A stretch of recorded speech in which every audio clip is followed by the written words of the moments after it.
All right, good evening, folks, and welcome to the Horror Hangouts live stream.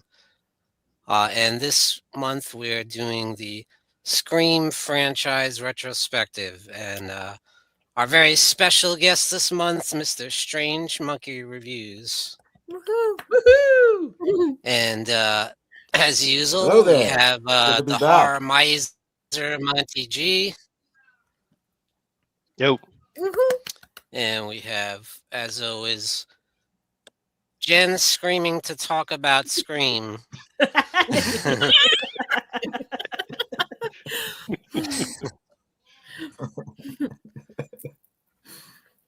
And of course, Trivial Theater or Triv Part 7.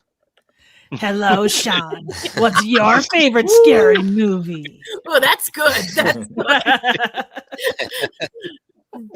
That's pretty good. Em. oh, there he goes. So like before we get into like going through each movie, I had a couple things I wanted to ask you guys. And maybe a couple things after if you're up for it. I don't know. We don't want to be here for 5 hours, but I mean, I got nothing going.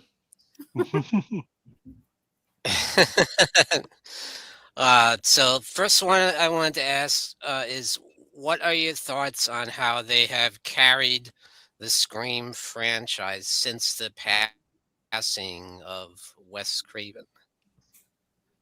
And we'll start with our guest this month, Strange Monkey. Oh man, that's a good question. I think since Wes passed, there have been some good things and there've been some bad things. I did like the fifth movie. It was a nice reboot or requel, whatever you want to call it. The last one, I think there was too much going on, and it was a little distracting. Less is more. But I mean, so far it's been fine. I mean, I have no other than that, I don't really have any complaints, and I look forward to the next one.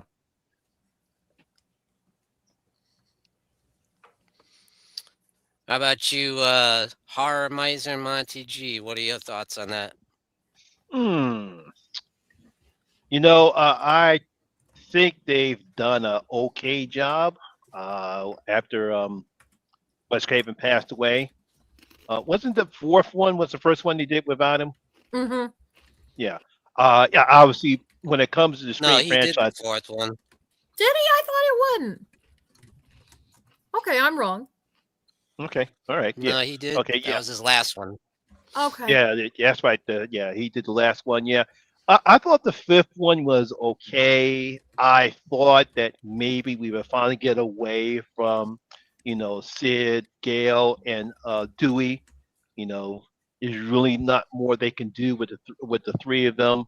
I kind of like the fact that they introduced new characters with Sam and her sister, and eventually the twins, and eventually become the core four. But for some reason, their characters were not developed as good as I wanted them to be. And again, we still focuses with Gail, Sydney, and Dewey, even though unfortunately, spoiler alert, he finally gets killed off. Got killed off because my main concern was that we got to move on if we're going to continue with this franchise. Oh, this internet died. Oh no. He'll be back. He'll be back. Uh-oh. It's fast.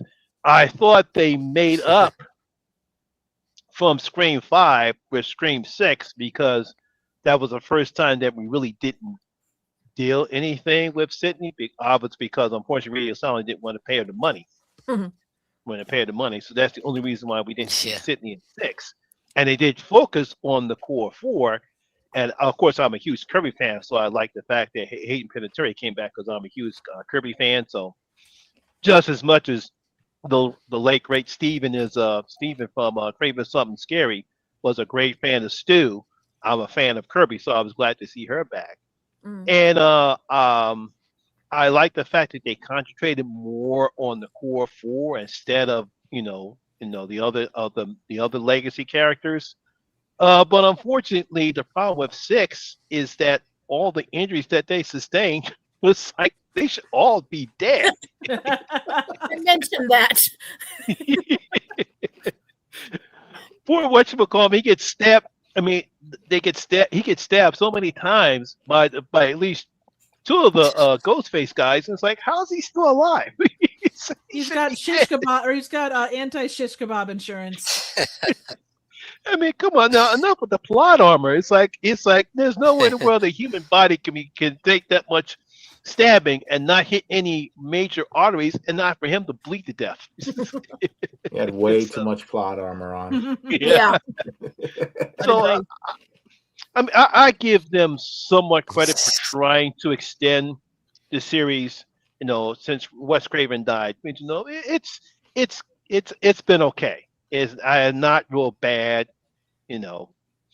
But we'll see what happens. Now, unfortunately, now they were forced to bring Sydney back and actually pay Neve Campbell the money that she deserves to be paid. But we'll see. But you know, so far it's been okay.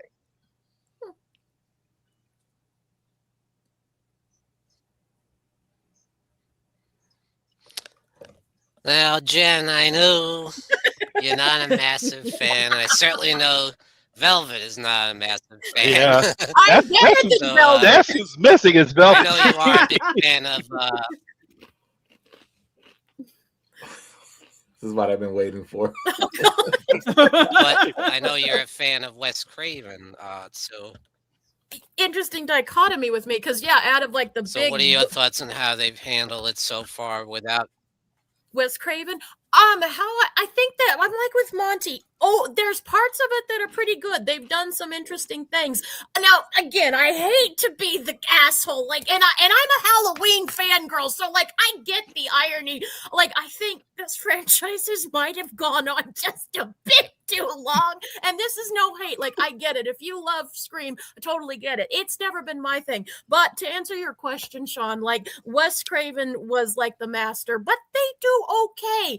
I think the problem, I think this sort of parallels with a Halloween franchise in the sense that, like, the fans are very divided. You have your old school fans that want what we know, what we grew up with, all of our characters, and then the younger generations kind of want, like newer things. Come on, you old fogies, get off of freaking Gale for God's sake, And and then there were people who were devastated when we lost a couple of the core characters. Are like, no, and so someone like me who's not super invested in this franchise, it's interesting to watch from a distance because it gives you a little bit more perspective. I do have problems though. Like, I think I like the Wes Craven movies better than some of the newer ones because I'm an old fogey. I like the characters, but these characters aren't bad. I'm curious to see what we're going to do with the new movie because there's all kinds of theories. I'm sure you guys have heard there's all kinds of theories about what we're going to do with certain characters showing up, but they've done a decent job. They could have butchered it way worse. Now, I know there's some people who really hate some of the newer movies. I don't hate them, but I have problems with them. I'm not going to lie. I have problems with them.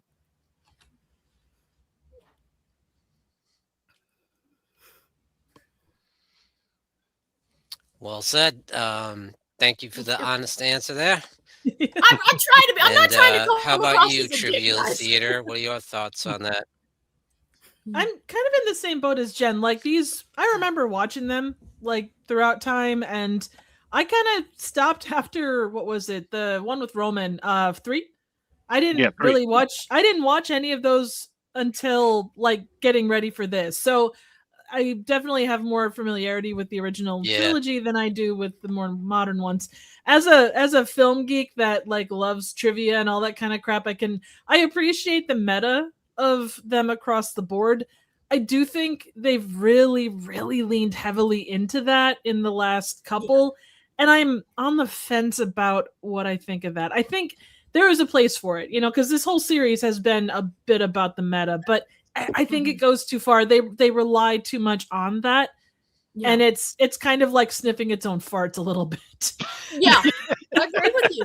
You. The other thing that, and especially in 6, right, 100%. Like I'm scared to see what's going to happen. Like how meta they're going to get. Like it feels like 6 or 7 is probably going to be like the set of Gingerbread or Ginger Dead Man 2. It's just set on a film set. At this point. The other thing that it's a personal I can't even say that it's a negative or a positive. It just caught me off guard. There's nothing that says that Ghostface can't step away from his weapon of choice. But in the realm of, what was it? Mystery Men, a gun? That's your secret power? Wow, you use a gun. Ugh. The idea that Ghostface pops up with a Glock, it's like, really? You think, get a knife on a stick. What? Wow, you're just so damn original with the gun. Jesus. But to be fair, sorry, Trick, I didn't mean to cut in, but like, to be fair, like, when horror fans were losing their minds when Art used a gun. Like, we were like, oh my god, he used a gun, a slasher. But I feel like that's not like Batman. Like that's it. I don't know. Ghostface using a gun felt like Batman using a gun. You just don't really see it. Like Art used quite a variety of weapons, be they, your own intestines, a chainsaw. He was known for using a variety of weapons. And like I say, I'm not like a Ghostface purist, so I'm not going to be like, oh, well, he pulled out whatever kind of gun or whatever. But it just, like, I don't know. It just felt like it was hilarious when the one chick like had the gun in 5 and like went, say hello to my little friend and shot the crap out of whoever it was off the front porch. But I don't know. I don't know. I know, I'm with you. I'm not against them. I think it's a highly enjoyable series. It's both now and in the 90s. It was heads and shoulders better than A Note You Did Last Summer. Mm-hmm. Yeah. Yeah. I don't know. It's fine. Give me Final Destination, I guess. Yeah, I'm with you. Preach, you're preaching to the choir here, Griff. You're preaching to the choir. Woohoo! Maybe if Devin Sawa joined the Scream franchise. All right, so with that being... So come on now. Well, I'm in for it. Guess who's a Devin Sawa fan?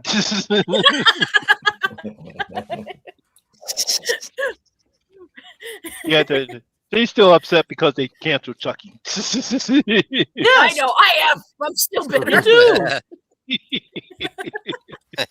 I still haven't recovered. No more Scream. Give us more Chucky. Basically, yeah. Sorry, Sean. Stop the I Know What You Did Last Summer train and get on the Chucky train. I've had enough Chucky myself. Oh, I'm not on the Chucky train. And you're not on the Scream. It's like you're not. No. Just like you're not on the Scream train. No. It's enough of Chucky. I More knew Megan. you. I said no more Chucky. Yeah. We want Megan. No one wants Megan after 2. No one. I wouldn't mind Megan. I mean, she was fine. She wasn't anything I special. don't know about okay that. with it. I enjoyed 2. Yeah, you did. In fairness, you did, Sean. I remember. Oh man. Come on, kids! Don't fight in front of the guests. So, Fight all you want. I'm not turning this car around. We're not stopping. Pedal to the metal.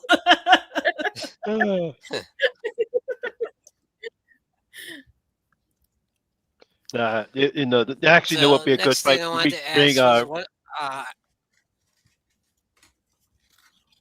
Yeah, go ahead, Sean. I was just gonna say, next one I want to ask you guys is your thoughts on Melissa Barrera and Jenna Ortega not returning for Scream 7, and all the drama that went on with that, and the controversy. What did you guys think about that? Let's go with our guest this month, Strangemonkey. Woohoo! Mm-hmm. I think the whole situation is very unfortunate. A lot of these celebrities, they want to express how they feel with all of these things going on in the world, and it's unfortunate how all of that just explodes in their face.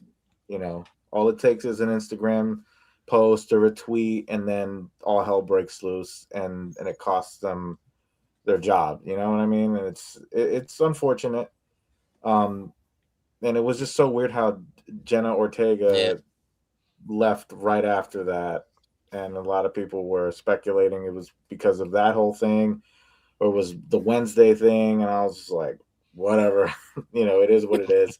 And I was like, I know how we fix this. Drive up to Nev Campbell's house with a truckload of money and just come on, pay her what she is. Oh, damn it!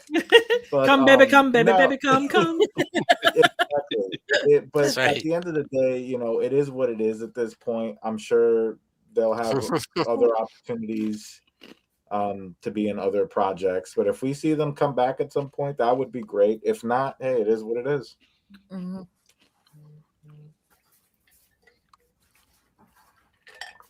Yeah, I mean, who's to say they can't come back, Mm-hmm. Right. There's always an opportunity to come back. Enough money, sure. Oh yeah. Yeah. You never know. Yeah, Drew. Or a desperate enough How director. about you, Monty? Monty, what you think? Yeah, it was sad, it's sad that celebrities can't voice their own opinions without some backlash. Ask Rachel Zegler, as far as what happened with her comments, and even though I don't think even if she didn't say anything, Snow White was just a bad take. It was a bad film. It was a bad movie. It was a bad movie anyway. Get it away from me. It was a bad movie to begin with, but unfortunately, what she said, unfortunately, extenuated how bad that film was. Mm-hmm. But it's sad that that unfortunately Melissa Burrell and then Jay Ortega both had to be removed from what I thought was actual very good characters. And hopefully it was nice for them to finally admit that let's bring Nev Campbell back and pay her the type of money that she has, and hopefully they'll actually come up with a decent script, even though we won't have the core four, we just have the twins. I don't know what type of role they're going to play in the film or how they're going to fit into the plot, but we will see. But it's just sad that celebrities can't voice their opinions anymore. Mm-hmm. The twins will probably become meat puppets again, the way that they did in the past two movies. Probably. Or pincushions. I guess pincushions is a better way to state it. Get stabbed another 10 times. How do they have any working organs at this point? My God. Dialysis? Probably. Dude, you got stabbed in the head. How are you still alive? How many I thought this was sleep. can you stab without hitting a vital organ, I lost count after 6. It was just, go, get out of here! I'm like, get out of here! Stab. Wait a minute, I thought this was a game, not scary movie. He was actually wearing armor under his skin. Scary Movie 6. I was angry. Make fun of that scene. I know they should. I said the Wedding Brothers better make fun of that. Yeah, I hope so. Oh, it's gonna. But not to sideline a bit, but they really do, like, across the franchise, the amount of like stabs any one person takes did get bigger and bigger and bigger. And I mean, how many times can you stab a person like in the right shoulder or in the left, like, left lower, like stomach area? For God's sake, how many? Like, poor Dewey. I know it became a running joke, but he's finally like, I got nerve damage. I can't remember Tuesday, and everything smells like purple. Terrible. It's terrible.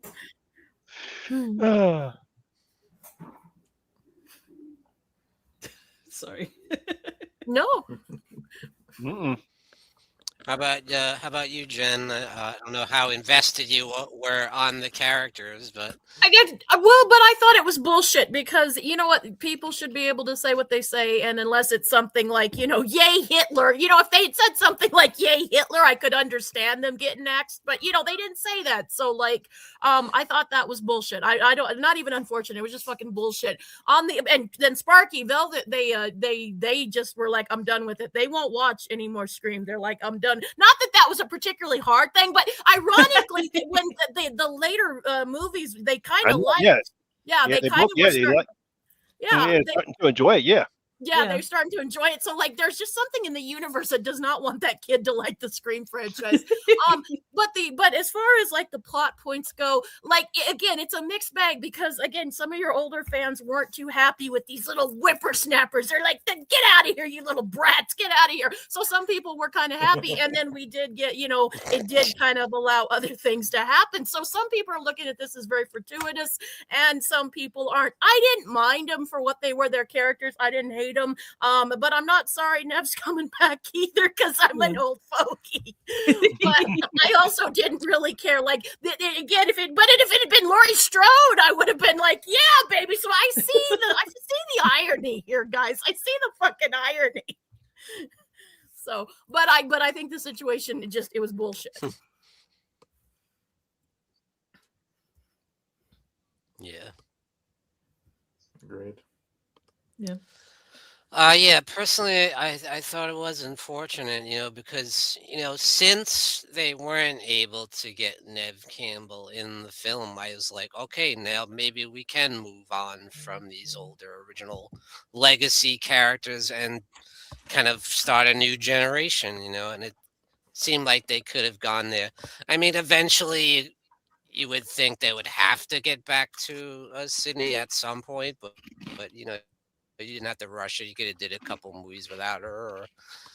And I was okay with not having a movie with Sydney. It's like Jamie Lee Curtis isn't in every Halloween. She doesn't have to be in every single one. Yeah. But yeah, it was kind of sad because the political aspect getting in the way and the social media getting in the way and the how damaging it can be. Just social media in general, Yeah, and just the climate we live in nowadays. You say the wrong thing and you're canceled. Traumatic. Just like that. Yeah. I tell you what they could have done, for 7 or even they're talking 8.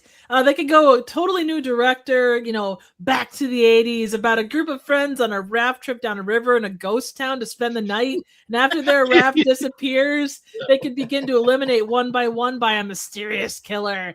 It could star Pepper Martin, Mark Warden, Ethan Wayne. It could be set in 1981.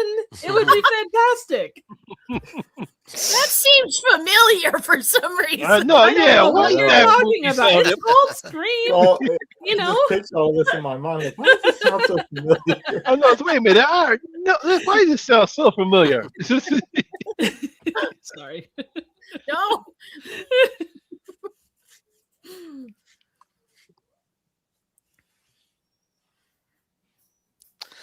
I'm curious to hear what you guys would think about this next question. What is your favorite Scream knockoff or Scream influenced films that came out in the wake of Scream? Jen. Oh. God, pick someone else, Sean, because I'm gonna have to think about this for a second. Oh, dadgummit, I don't know. Come back to me. I gotta reflect on this one. I can't give you I don't like Scream that much anyway, so it's like, oh god damn it, why would I want to see a movie that's like this? Pick any other horror movie with a slasher and claim that was the inspiration. That was one of the that's a hard question for me to answer because I didn't enjoy a lot of the movies that took, and I'm not being a dick. I no hate to people who love Scream. I'm not being a dick, but I know what you did last summer's fine. It's perfectly fine, but I didn't, I wasn't in love with that either. Yeah, I'm sorry. I don't like Scream that much, guys. I just pick scary movie. Yeah. Okay. Scary movie. Yeah. Okay. There we go. Yeah. There you go. Thank you. You're welcome. Son, you put me on the hot seat. I guess I feel that was deliberate.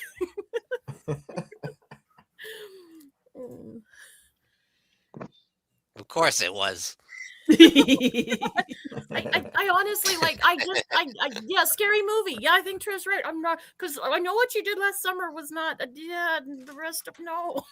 I'm sorry, God. Take away my 90s horror credits.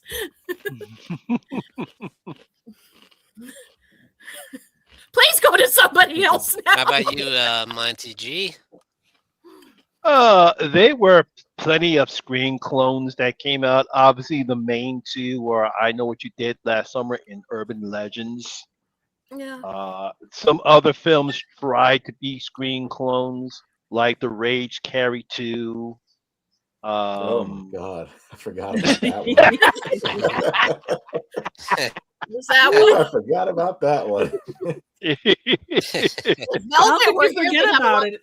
That's like Exorcist 2, you know? Let's not forget. And let's not forget, there is another horror movie called that was another tried to be a screen clone was Valentine that starred David Boreanaz and Denise Richards. But that one was pretty good. That one was pretty all right. It wasn't bad. Yeah, it was okay. You know, I mean, put it this way: if any of the so-called screen clones that I kind of enjoyed, I actually didn't mind the Rage Carry 2. I didn't mind it. I didn't mind it. You know, it's just it was sad what happened. It was sad what happened to Amy Irving's character, but it was okay.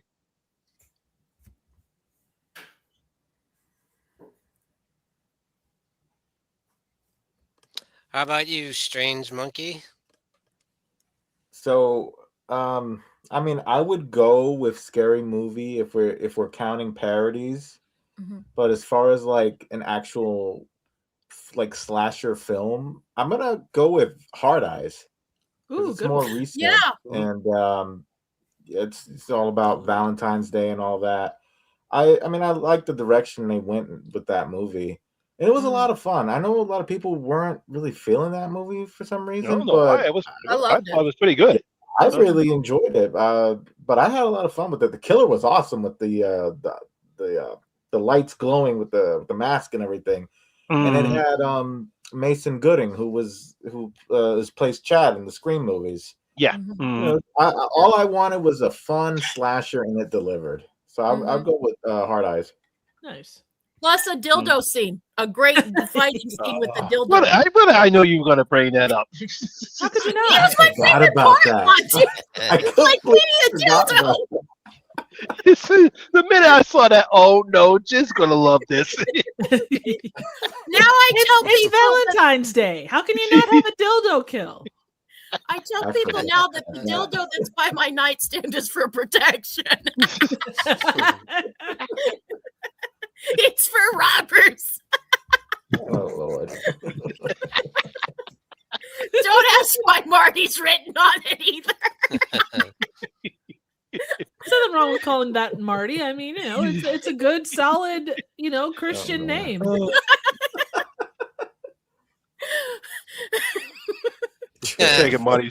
Oh my God, what have I gotten myself into? The same thing you do. The same thing you do every month, Monty. Try to take over the world. Try to contain the crazy. If Marty is watching this stream, I can just picture him shaking his head. Oh yeah, Burying his head. God damn it, Jen! God damn it, Jen. Yeah, oh yeah. I'll be hearing about this later. We'll have a talk. Well, as long as the talk can include Marty and Marty, you're in good Marty. shape. It's for robbers, Triv. It's not for it. It's just in case robbers come into the house. Oh. I'll take your word for it. I hope you did not see the latest VHS. All right, film. how about you, Triv? Were there? So I had to Google it up just because it's like one of those things where you know it at the time, but there's so many that come out, it's kind of hard to tell what falls where. I was gonna pick The Faculty. Like that was my that was good. Favorite from that era. Yeah, like yeah. Just the kill with the paper cutter sticks in my mind in the same way that the log truck does from Final Destination. I get you. So Good one. I think They we're did getting good a choice. remake. I heard we were getting a remake. I wouldn't be surprised. Oh Faculty? no! Don't remake the Faculty. I This heard, movie is yeah, I heard fine about the way that it right is. before the end of the year that they were thinking about doing a remake of the Yeah. Faculty. I'm like, okay, that's interesting. I wonder how they're going to play that off. I don't know. They It should could be good. remake. They need to remake Phantoms because that movie sucked. That Mhm. it was from that era as well, where they got the Yeah, whole that's another cast lining up in front of the poster. Oh, movie was that that's sucked. another. But Affleck was the bomb in Phantoms. I was gonna Yeah. say Literally the excellent only callback. good thing. They were absolutely correct on it. Affleck was the bomb in Phantoms because everything else, I had no idea what the hell was going on. So if they want to remake any of those from that era, remake Phantoms. They're gonna remake it and have an actual bomb that says Affleck on it. It's like, hey. I thought that. Yeah, I think Phantoms is another Scream clone, even though it doesn't actually have a. Yeah. It's not a slasher. Yeah, but the thing is, like, it's one of those things, Monty, where at Kind that of. time the posters had the entire cast lined up side by side like Scream.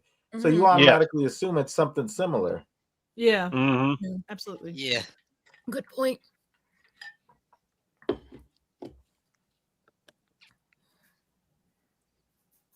You know what I'm gonna say? What? Halloween H2O? H2O.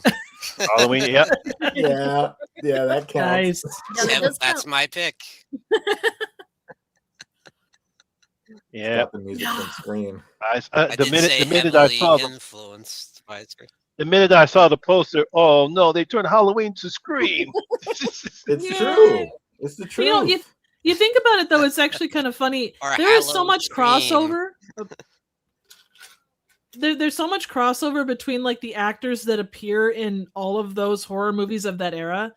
Like you see one in one, and it's like Ali Lauder. You know, how many did she appear in that time? Mm-hmm. You know, like there's a lot of actors that had that whole, you know, kind of a back and forth. Mm-hmm. Yeah. That's a good point.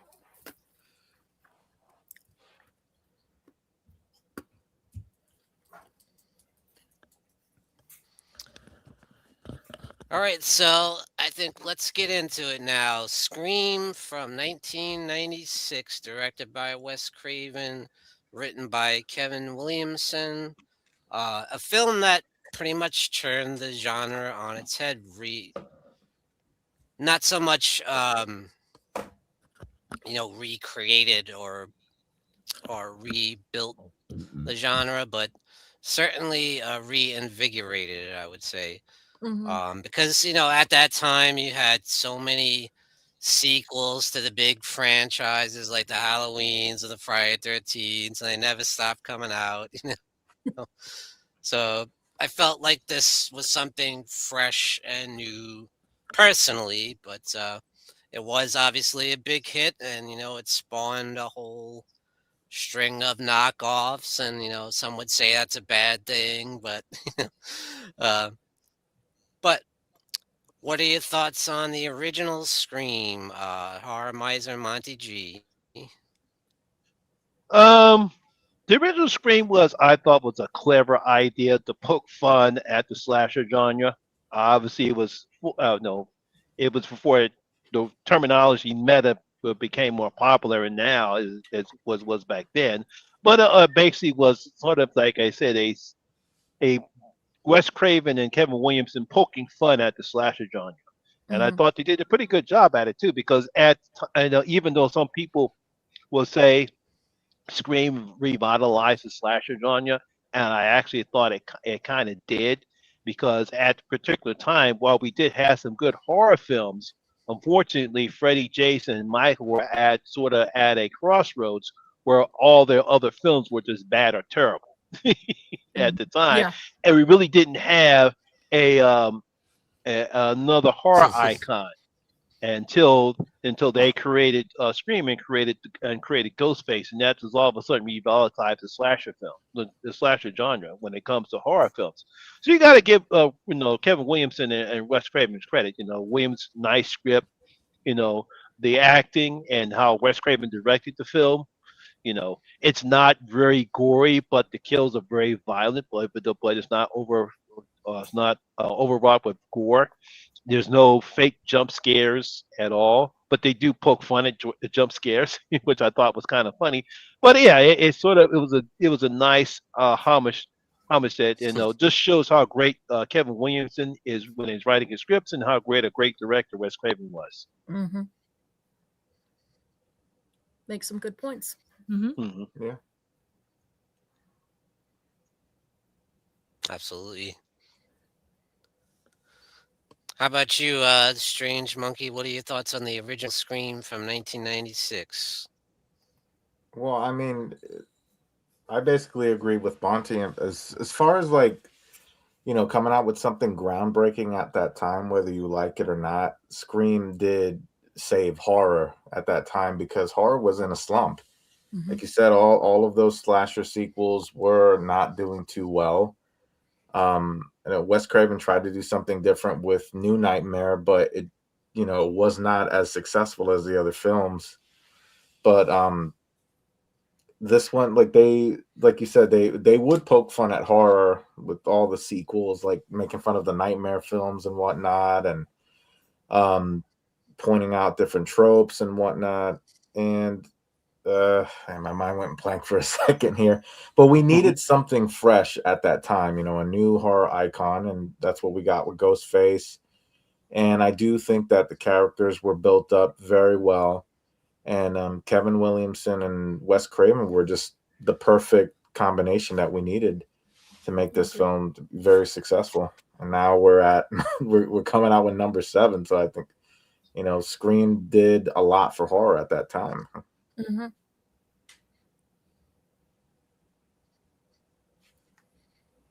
I enjoy good points, very good points, just like Monty. How about you, Triv? What are your thoughts on the? It definitely, I mean, like everybody else has said, it kind of changed the course of horror for the time, reinvigorated things. Though the thing that they've been trying to do since then is to reimagine another iconic slasher on the same level as Freddy and Jason, and Art the Clown to some extent, but there really hasn't been anything like Ghostface since Scream. And like I said before, the kind of meta commentary I thought was really clever. Like, being a nerd and loving trivia and all that stuff, like, I appreciated the fact that someone said, you look at all these ones from the 70s and 80s and there are rules that they go by, and it was fun to see that. So yeah, good points. Agree too.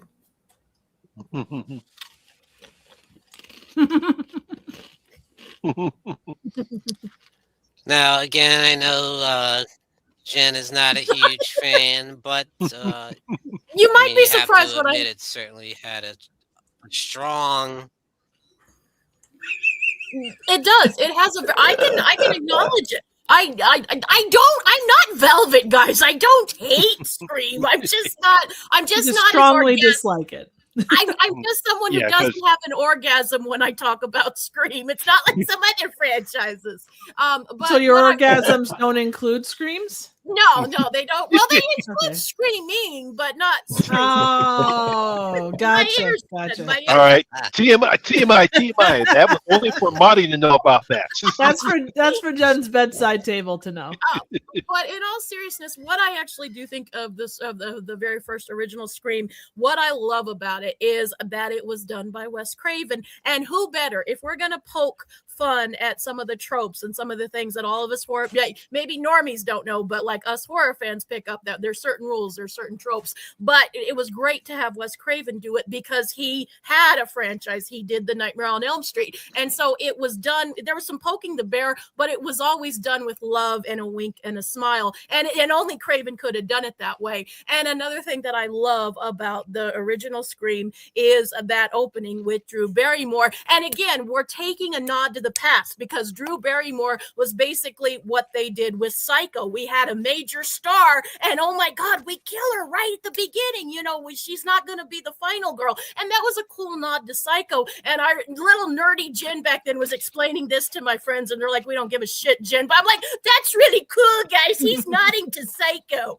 you know. And so I really did appreciate, as a little nerd, I thought that was really cool. So, like, there are some things I like, and that opening is an iconic scene. Like, and seeing fucking Drew Barrymore, America's sweetheart, just all, you know, cool. I liked it. So, see,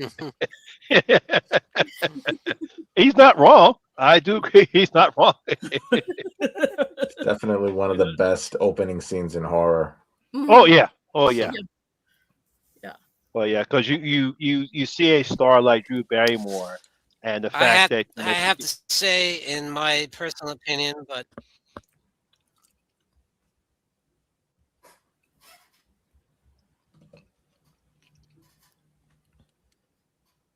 For God's sake. Wait, what happened? No, Dan likes to blow up for theater. yeah. Yeah. That is our personal business, and you're airing it out on this podcast, man. You should be ashamed of yourself. Yes. yeah. Expect a visit from the miser. Exactly. Well, like, you should have some decorum, people. Like, just because I tell you I have a dildo with Marty on my nightstand, give people something to be kept in private. Have some decorum, people. Tisk, tisk, tisk.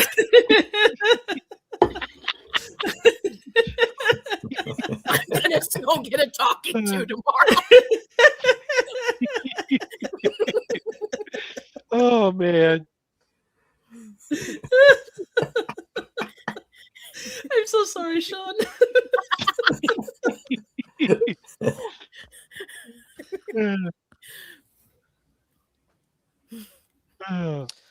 so I just wanted to say, guys, I know I'm on delay, and I'm sorry about that.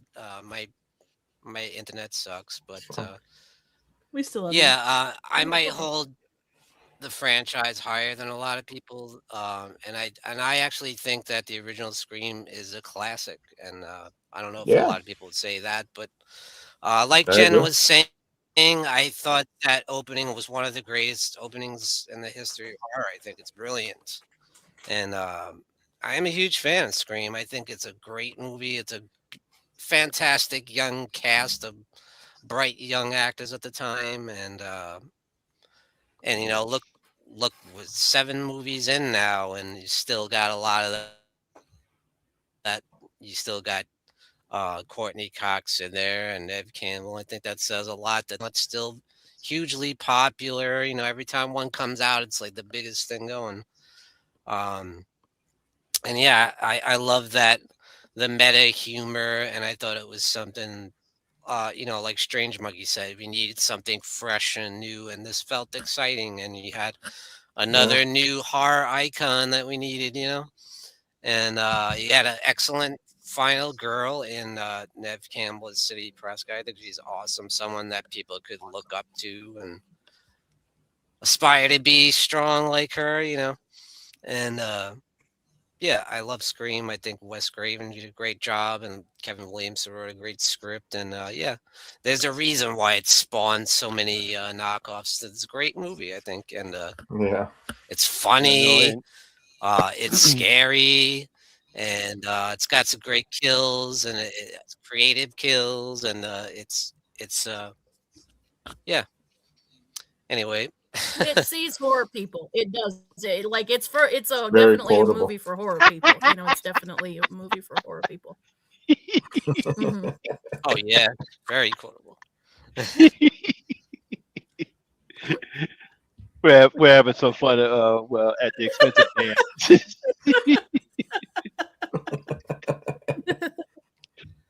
You'll be left screaming.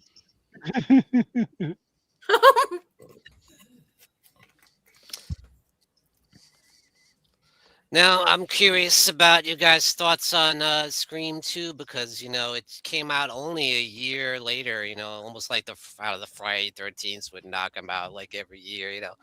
Um, and I kind of like how it became like, oh, each opening has to be bigger and better than the other one. And I thought Scream was pretty damn solid, pretty well written and you did have Kevin Williamson returning and Wes Craven returning, and uh, you know, most of the cast from the original. I thought it continued the story pretty well. We bringing in Liev Schreiber's character that they only kind of barely touched on in the original, and I thought that was interesting. Cotton Weary and how he was, falsely accused of murdering Sidney's mom. I thought bringing him in was cool, and then you had bringing in Buffy there. Sarah Michelle Gellar. uh, and you had and I really liked the killer reveal in part two. I thought it was pretty interesting. What do you guys think about Scream 2 from 1997? Strange Monkey, we'll start with you. I thought it was a solid follow up. For them to do this a year later and have to come up with everything quickly. And I think there were like 3 different versions of that script because it was getting leaked out at that time. But it was 3 different versions got leaked out. Right. And I do enjoy the new characters, like you said, Sean, like Cotton Wary being like, expanding on his story and all that, and his involvement in the franchise, and having the returning characters and the new characters in there as well. And the reveal I thought was strong. Like when it comes to Mrs. Loomis, I thought that was a really good reveal, a big twist, because you really didn't see that coming at all. But overall, I really enjoyed this one. It's one of my favorites.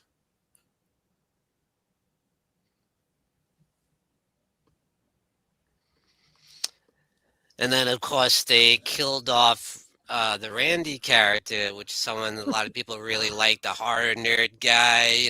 Nobody wanted to see him die. I never recovered from that one. Do you think they set a precedent for kind of like because like you had the people that had their matches? Would you think that set a? Do you think it set a precedent for like the kind of stoner or like the kind of loner guy to get killed off in some of these movies? Mm-hmm. I do. Yeah. Mm-hmm. Damn Wait, it, say that Randy. again, Triv? Do you think that like Randy being killed off in this one set a precedent for kind of the loner or like the outside guy, the unattached guy to get killed off? Because look at how many of these movies, like you have that group of 5 and he's kind of the odd man out, and that they always tend to get killed off. I mean, in a way. Maybe I'm thinking too small though. I mean, I see what you're saying. I see the merit. No, I get what you're saying.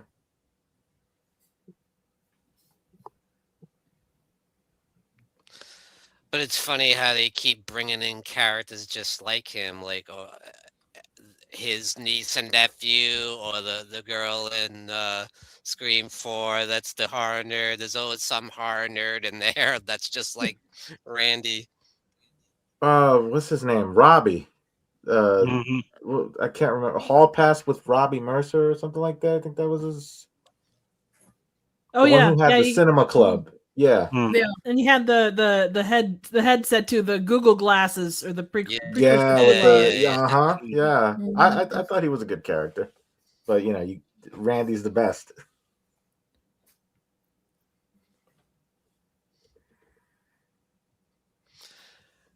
How about you, Miser? What are your thoughts on Scream 2? Yeah, I was not surprised about how fast that Scream 2 came out, because about the overall success of Scream, and knowing how movie studios are up when it comes to trends. If you got a successful one, get this sequel really pumped out really fast. For a minute there, I almost thought they actually had that Kevin Williamson had 2 scripts pretty done, and he knew this was going to be good. Because it was like, wow, that quick, but not surprising. Yeah, but other than that, this was a decent follow up. to Scream. Like I said, I like the addition of new characters. Obviously, it's kind of funny where how they open up this particular Scream, where we have the in movie theater stab, and we see Omar Epps and Jada Pinkett get killed in the movie theater. I thought that was kind of an effective way to start the film. Additional characters, I kind of enjoyed it. It was kind of funny seeing Sarah Michelle Gellar outside of Buffy and get killed. But yeah, I was a bit disappointed because I love the Randy character, but I thought it was a decent follow up for Scream. I liked Mickey's explanation, is the reason why he became a killer. I was not. I thought the bringing back Billy's mother was a bit predictable and cliched. But I think what the whole point was cliche, making fun of the cliches of horror film sequels. Yeah, exactly. Sequels. But the inclusion of Mickey's character and the reason why he did it, I thought that was nice. Yeah. You gotta admire his determination. Like, he was on a mission. He really thought he was going to succeed, and then boom, it was taken Billy's out. mom kind of reminded me of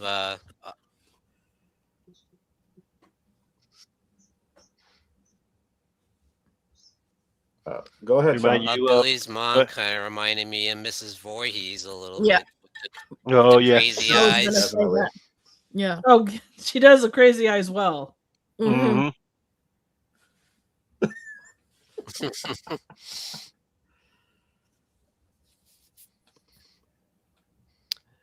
How about you, Jen? What were your thoughts on Scream 2?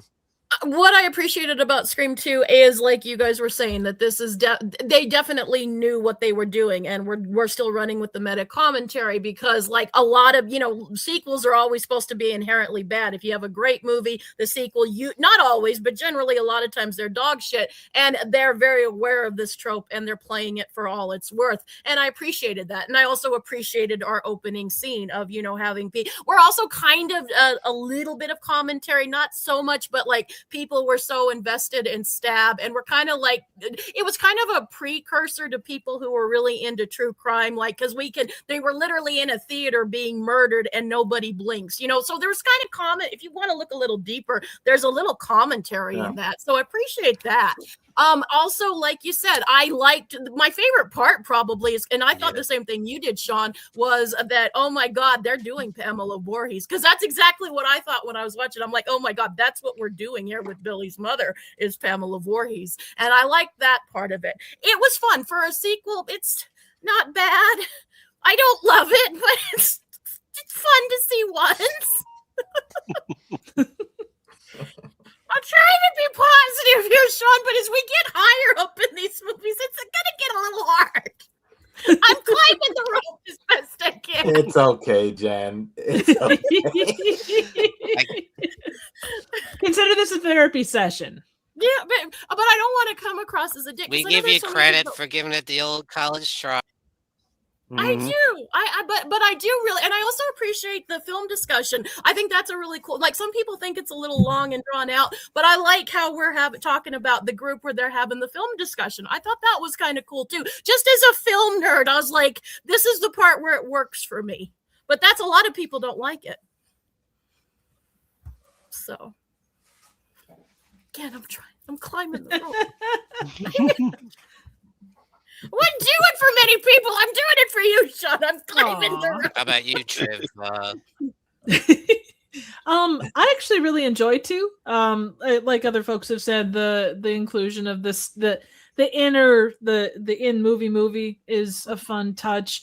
I mean, if anyone can, for the most part, like carry off a really solid sequel to a really solid opener, it's going to be Wes Craven. Like, he knows how to do it. He knows how to do it well. He picks and chooses things that work and, amplifies the things that need to be amplified. I will say, though, the hair choices for Courtney and Nev are so Rachel Oh my god, I was sitting there going, "Oh my god, this was a thing. Oh Jesus, The bang. make it Everyone stop." wanted that haircut the Oh. time, Triv. Remember, everyone wanted the Rachel. Oh well, it's not as bad as Scream, the hair in Scream 3. I was I as was much just looking at gonna that as say, everything. have you seen Scream 3? Yes, I Scream, have, come and I on. have commentary on that too. But just the overwhelming nature of it on two main characters about did me. But it's nice to look back and go, oh yeah, that was a thing. Or like the cell phones, like the first one, like the cell phone progression. You know, there's no like who has a cell phone in 96 and then you get to 97 and you know, you get like the giant, you know, bricks and stuff and that how that moved along. It's kind of a neat thing to see like that progression. It is. Yeah. But yeah, I thought it was fun. The fact that they were in college, it goes, yeah, exactly. There you go. There you go. You know, that could have been a Ghostface weapon of choice, and it would have been fantastic.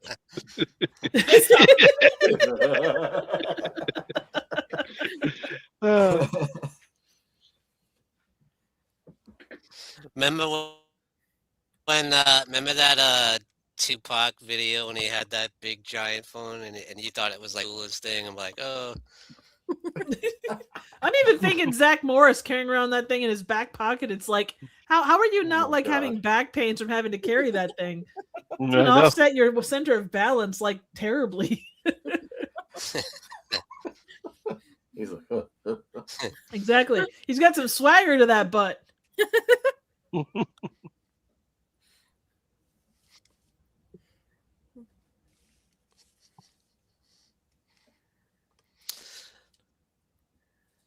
Now here's one that or the weakest, and that is Scream 3 from 2000, directed by Wes Craven, but not. And it's on this one. It's got some good points and some bad. You know, I feel like it does lean a little bit too into the comedy elements, but and also it's got so many freaking cameos. I'm like, enough already. You know, you got Jay and Silent Bob, you got Jenny McCarthy, you got Roger Corman, Lance Hendrickson. Like, Lance Hendrickson, all right, bullshit. is there a Lance movie here? Or is Hendrickson. it just gonna be a cameo show? Don't forget the aliens, Sean. Oh my god.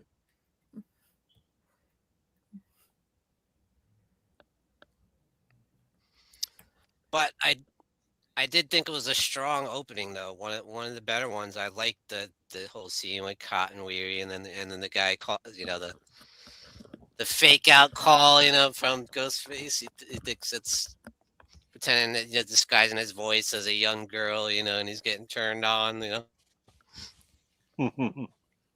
Of course, they beat that to death, and like every other person, he's like fake calling, pretending to be someone else, you know.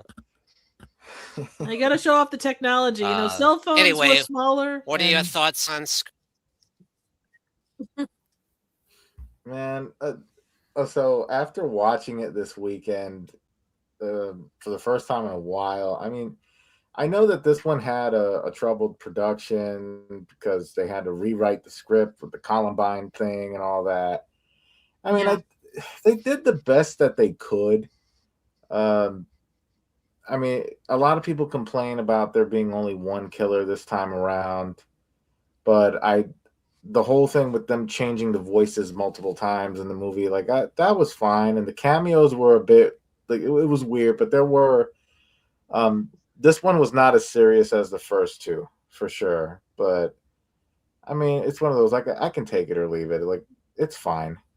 I mean, I don't really have a problem with Scream 3. Like I was able to understand this one and what was going on a lot more than 6 because 6, like I said, less is more. And you know, this and I don't know what the hell was going on with Courtney Cox and that hair. But it was so distracting. But Roman Bridger's character was definitely an interesting one for sure. like the backstory and how they focus a lot on the trilogies and what goes on at the third one, where they reveal something that we did not know about when Randy pops up in the cameo. I thought that was interesting because that's usually how it goes in the third entry, when it's just, a concluding chapter at that time. But I think if we had stopped here, it would have been okay. But we are where we are now. But yeah, I like Scream 3.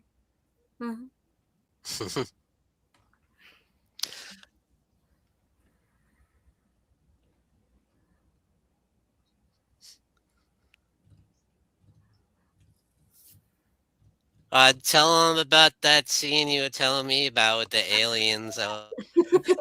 Okay, so when they were in the studio, when Gail and what's her name, Jennifer, were doing their detective work, I think, and the detectives were driving around, you hear one of them go, "Watch the fucking aliens." I'm like, the aliens?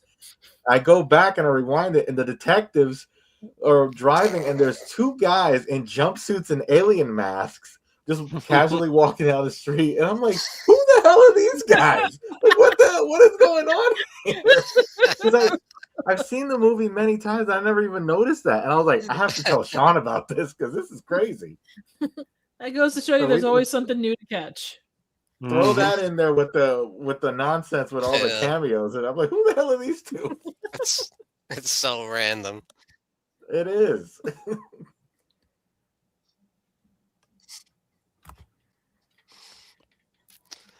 How about you, Monty? What are your thoughts on Scream 3 from 2000? My thing with Scream 3 was that for me was the franchise is coming to an end, because I understand Kevin Williamson didn't write the script; they had to get somebody else to write the script. Obviously, they were trying to tone down the violence due to Columbine incident. But for me, Scream 3 has always been the weakest of the Scream franchises, because it for me was time to end Sidney Gale and Dewey. There's only so much you can do with certain characters. There's only so much you can try to go after Sidney for this, go after Sidney for that. I felt that it was. I guess they decided to make just one killer because they wanted to tone down the violence. I felt Roman was one of the weaker of the Ghostface killers outside of Billy's mother when it comes to the weakest killers of Ghostface. But it served its purpose. It was okay, but I felt as though this was the end. It was time for me. It was time to end the franchise, because there's really nothing more you can do with these characters. Yeah. It's like,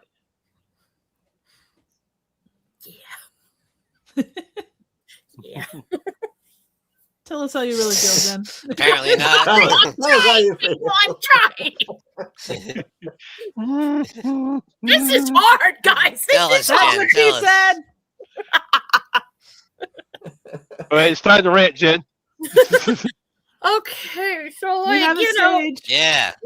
Okay, so Scream 3. Hey kids, it's your secret half brother who's gonna kill everyone because he's pissed. Okay, guys. Yeah, I like the Lance. Okay, to be fair, I love that Lance Hendrickson's in a movie. I'm down with him. Cool. More Lance Hendrickson, please. The cameos didn't bother me. That was cool. What else is cool? There's got to be something else that's cool. It's very soap opera-ish, so I like that. Yeah, but it's time to end this fucking thing, guys. What more can we do? God, and there's more of these things. Oh my God, why? Please. Wes Craven did the best he could, and like you guys said, Columbine was a factor in this, and I appreciate that they were showing sensitivity. But yeah, they go to Hollywood. It's Hollywood, It's Hollywood. It's like Hollywood, Really? going to space. Yeah, well, at least they didn't go to space. Not yet. We haven't finished the thing yet. Hollywood. Yeah, basically that's how I always think of this. Scream goes Hollywood, and again, it's cool. Like, it's your half brother killing people. Cool, dog. Cool. Like, oh my God, this half brother I didn't know about. Oh my God. It's fine. It's fine. It's aggressively fine, guys. What more do you want from me? Aggressively fine. We're doing a Terrifier retrospective, people. We gotta talk about the clown, damn it. You should at some point. Okay, I'll be better on that. How about you, Trev? Scream 3. So obviously, because this takes place in Hollywood on the making of a movie, it goes much more beyond the meta that we've seen in the previous two. I didn't mind it so much, but it was weird because it felt like it was telling two very different stories. Like I would almost say it was episodic for me, because you got like Dewey and Gail on one side, and then you've got Sydney on the other, and they don't interact that much until like well into the movie. I did really enjoy the fax scene where they're faxing the script. Like I know that takes it into a very comedic realm, but I love cheesy stuff, and I laughed at that way harder than I should have. Find your joy where you can, Triv. Absolutely.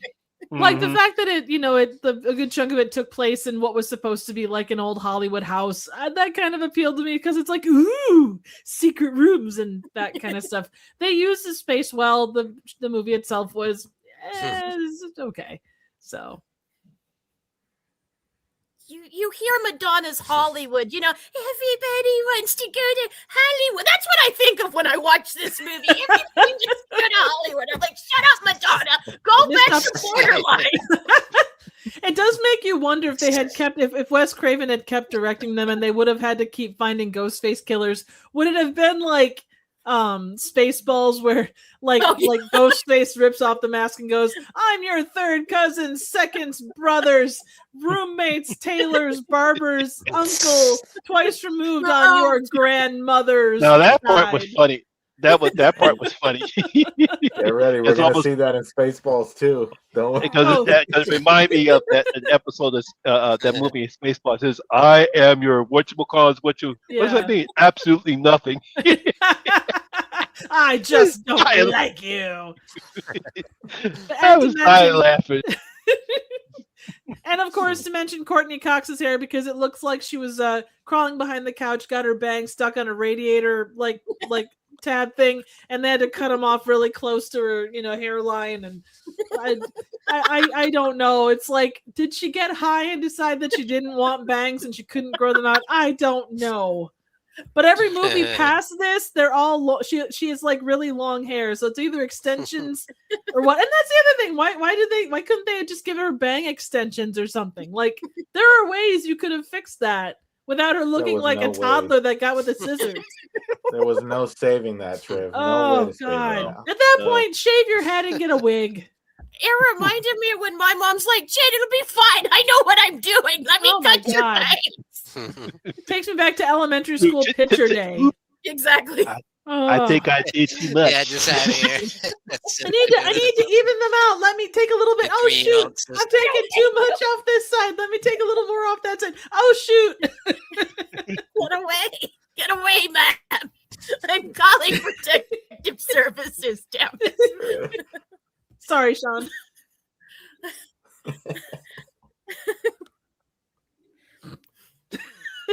Maybe someone should have called protective services the thing on that this. kind of bothered me most of it was the. Sorry. I felt the cast of the Stab movie was really weak, and I think that hurt the movie. Really cheesy, campy, like, oh man.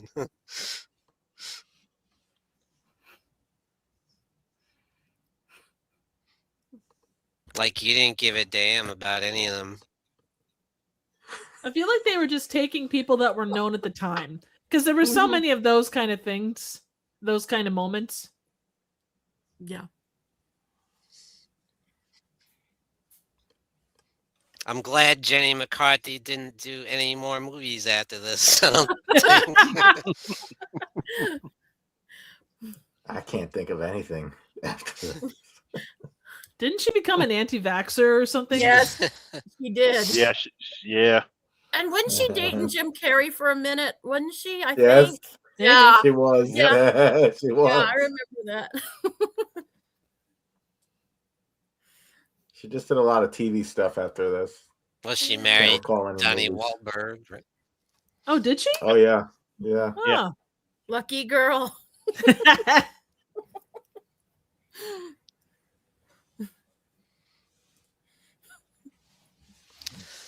Now, Scream 4 from 2011. Quite a bit of a long break in between movies this time, like a decade. And I actually felt like, and this was the final film from Wes Craven, Yeah. unfortunately, as he passed in 2015. And they did get Kevin Williamson back on board doing the writing. I feel like this is a much stronger film than 3. Even though I didn't care as much. I thought the opening was pretty weak, like, trying to fake you out, not once, but twice. Um, but other than that, I thought the story was I thought the cast was very good. Rory Culkin in there, and his Yeah. buddy with a couple, live streamers doing the Stabathon thing. I thought they were very good. And they had a strong supporting cast. You had Hayden Panettiere. Kirby's a great character. You had Dewey becoming the sheriff of Woodsboro, and I like that we returned to Woodsboro too. And I liked it there, the goofy blonde girl, and yeah, really good, strong cast, much better. And we got. It's a much more brutal too, a lot quite bloody compared to the Oh, yeah. others. Yeah. It's definitely amped up the violence and the scares. So that's my thoughts. So what do you guys think about Scream for Strange Monkey? I have to agree with you. It was a lot more stronger than 3. The opening did throw me off. I'm like, what the hell is going on here? It's like meta galore here. This is out of control. But I did enjoy it a lot more than 3. The characters were very cool. I love Kirby. Kirby was awesome, and definitely a lot more brutal than 3. And it was good to see Woodsboro being the main setting and whatnot. And like you were saying, like that's when the characters doing the streaming stuff. That's when like a lot of people were starting to do more streaming.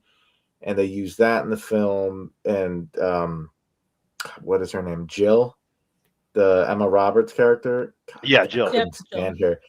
If her job as an actress, like, is just to make people hate her, because I could not stand her in American Horror Story. I could not stand her in this movie. She's so good at playing the villain. Every time I see her playing a villain, I'm like, oh my God, you again. But yeah, she was awesome, and I have a lot of good memories with this film for sure. Like, this was definitely one of the better ones in the franchise. And again, we could have stopped here. We could have stopped here. Yeah. But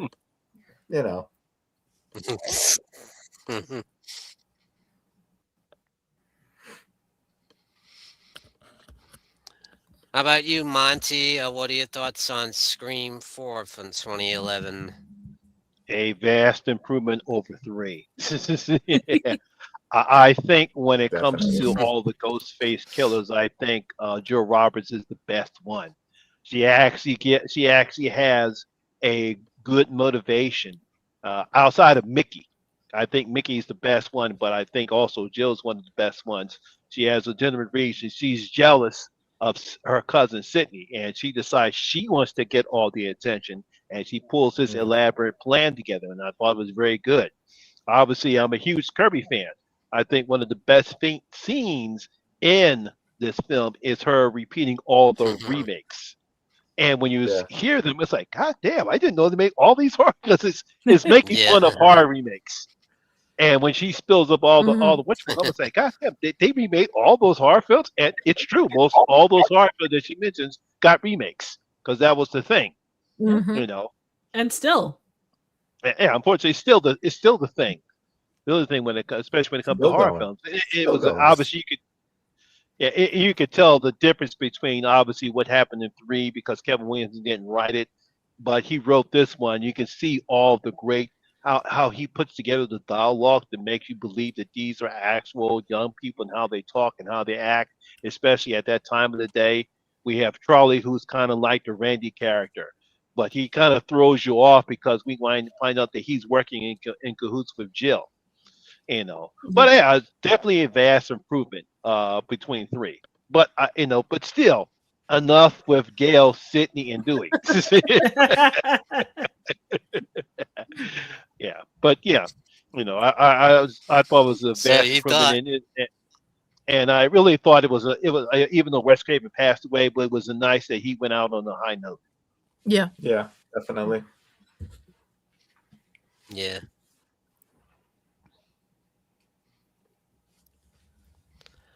What are your thoughts on that, Jen? This being, I know you love Wes Craven, this being his final film. This one, I'm glad he did go on a good. I'm glad he did go out on a good note. Like this one's I don't love it too. I'm not. I have to be authentic. I don't love this as much as I think some of you guys do, but I don't hate it either. He left on a good thing. When I think of this film, I always hear this song "Fame" because basically that's our motivation. She wants notoriety. She wants fame. She wants that, and it is a lot better than 3. Like, and you can tell that Kevin came back and kind of you can tell the script's a little stronger. And I like Dewey. I know some people are tired of the characters, but I like that we get to see him be a sheriff. I'm like, yay, because I like Dewey. I love, like, if I do have a character, it's Dewey for me for this series. So I'm happy about that. It's okay. It's a pretty solid one. But I can't say I love it, but it's pretty good, and I'm glad Wes went off on a good one. That's what I can, and like I said, it's fame. That's what I think of when I think of this movie, just because of the notoriety. It's a good reason. It's a lot better than 3 was. I'm trying, Sean. I'm trying. I'm trying, damn it. I'm like pounding on the screen chest. It's like a fucking cadaver. And I'm like, live, damn it, live. Oh, yeah. How about you, Triv? There's not that it's social commentary, but like with Jill being jealous of her cousin that she doesn't know very well, we get the social media aspect. Oh man, we have to get it on film because, new generation and new technologies. And I don't know, I feel like the Scream franchise, having watched it back to back, there is that kind of side thing about technology and kind of how that changes and how they adapt with it. Like, it's kind of like I said before, it's kind of a cool time capsule to see like how all that stuff adjusts and what they do with it. But the idea that these guys are like, yeah, we're going to be the next great filmmakers because we're, making it live and putting it on the web. It's only gotten more so with time. You look at all these live streamers and stuff, and there have been murders on camera, and it does kind of play back into that in kind of a way. Not that it foreshadows that or foretells that, but there is some to that extent. Yeah, I thought it was good. I really enjoyed this one. It was a nice kind of reset. They took things in enough of a different direction where you're familiar with the property, but you're going in a place that's different, new characters. You do have the legacy ones there, but they're not like front and center quite as much. And they are a wide variety. They do feel like teenagers. They do all that kind of stuff. So yeah, I really enjoyed it. I thought it was good. So better hair too. Yes, I forgot to mention that. Yes. Yeah. Her hair. She was like, okay, we got to make sure she's looking good in this one. That hair, Absolutely. big improvement. Big improvement. She did look good. Like even the festival that they did, like the whole was that? No, that was 5 was Stabathon, right? Yes. No, But it was the way 4. that they Yeah. the way that they set that up, 4 where you was had I thought it was Stabathon when they the do Stabathon was it okay? Yeah, you're right because of the kids. I thought it was Or well, I It's guess it all was the kind of same. both. Well, anyway, the way that they decorate the town, the fact that you've got Ghostface up on every light pole, and like they brought it home, and they did what places do, like not quite the same way as something like Salem, but they like capitalize on this tragic thing that happened, however many years previous. Mm-hmm. Yeah.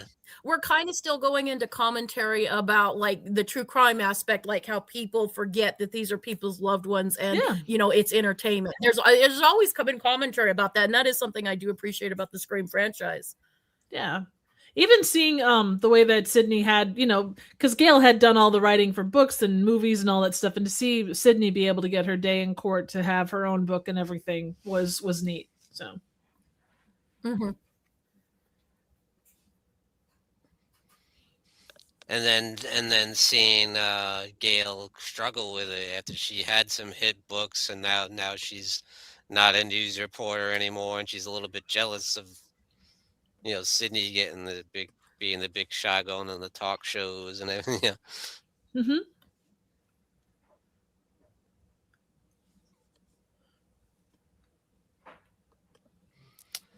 So here's where things let's talk about the requel part. Scream, that's just called Scream, not Scream Scream. 5. From 2022, directed by Matt Bettinelli Open, since unfortunately Wes Craven passed away, but they did decide to keep it going. And a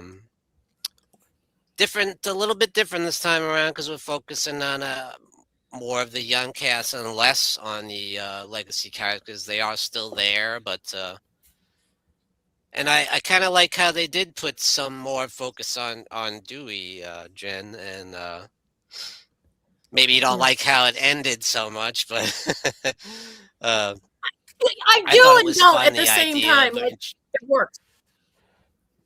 Sorry, I didn't mean to cut you off, Sean. But I did like I it, thought but I didn't like it. yeah.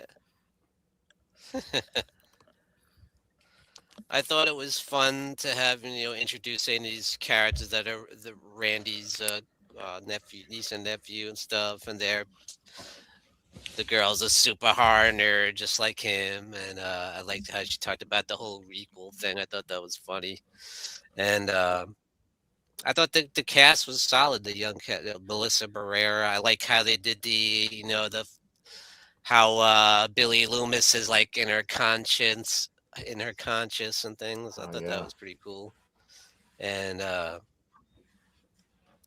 it's quite brutal this time around. Definitely amping up the violence. Mhm. I thought it was pretty solid kind of reboot slash prequel or whatever. Um, and I feel like I almost feel like Sydney wasn't even needed in this one. I don't know how you guys feel that. They probably could have did this one without her even, or even without Courtney Cox, but it's still always great to have her in there, and she did a great job, and she shows up at the end, and she does her thing. Uh, yeah, so Scream 2022, Horror Miser Monty G. What are your thoughts on this one? Let's see. I like the fact that the Radio Silence guys were trying to do something a little different in this Mhm. particular film. So I give them credit for at least trying. Obviously, I think they were trying to please the real Scream fans who love Sydney, Neff Campbell to death. So I guess that's why they included the three. I call them the three amigos, Sydney, Gale, and Dewey. But I also give them credit for finally having to kill one of them, so they don't come back. And unfortunately, Dewey was the man out of the Hmm. picture.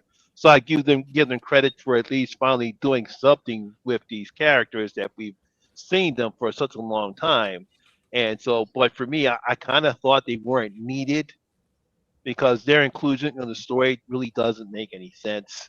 That kind of hurts trying to make us care with the new characters, especially with Sam and Tara. You want to get to know more about the Carpenter sisters, but unfortunately, because they had to include the three amigos in there, so that it kind of takes away the development. And then when we finally get the reveal of the Ghostface, again, more weakness. And not the girl that she was there's not her motivations were weak. Sydney's boyfriend, his motivations kind of make sense, but again, because the character wasn't fully developed, both of their motivations come off as weak for me. You know, but it was okay. I give the Radio Science guys credit for trying to do something different, but unfortunately, because you decided to include the three amigos, we don't get the character developments at all from Sam, Tara, Randy's uh, uh, nephew and niece. And no, and we really don't care about when the people get killed. The only people who I guess we care about is Wes and her Judy's from Screen, the original Screen, her and her son Nick when they get killed. That's the only one we really care about. The other ones because we don't get to know them well enough. We don't care when they die. Mm-hmm. Good point.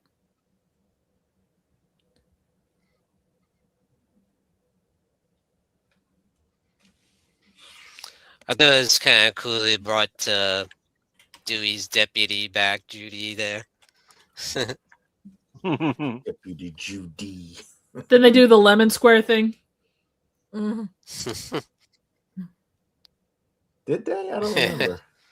Yep, there was a post-it note on the fridge. How about you, right, Mr. right. Strange Monkey? All right, I took some notes for this one. I do believe this one is the one. I was writing all this down while we were discussing all this. I think this one had the word requel. It came from this film. I don't think. Yeah, it did. Yeah, yeah, and I think it Benny's one that said that sense. trying to create a recall. Yeah, because now it's a thing. You know, when people talk about this in streams or whatever in horror communities. I compare this film to, if you guys watch Star Wars, the Force Awakens. I compare it to that film in terms of like bringing back the well-known characters and interacting with all these new characters that you're introducing to the world. Like Dewey is Han Solo.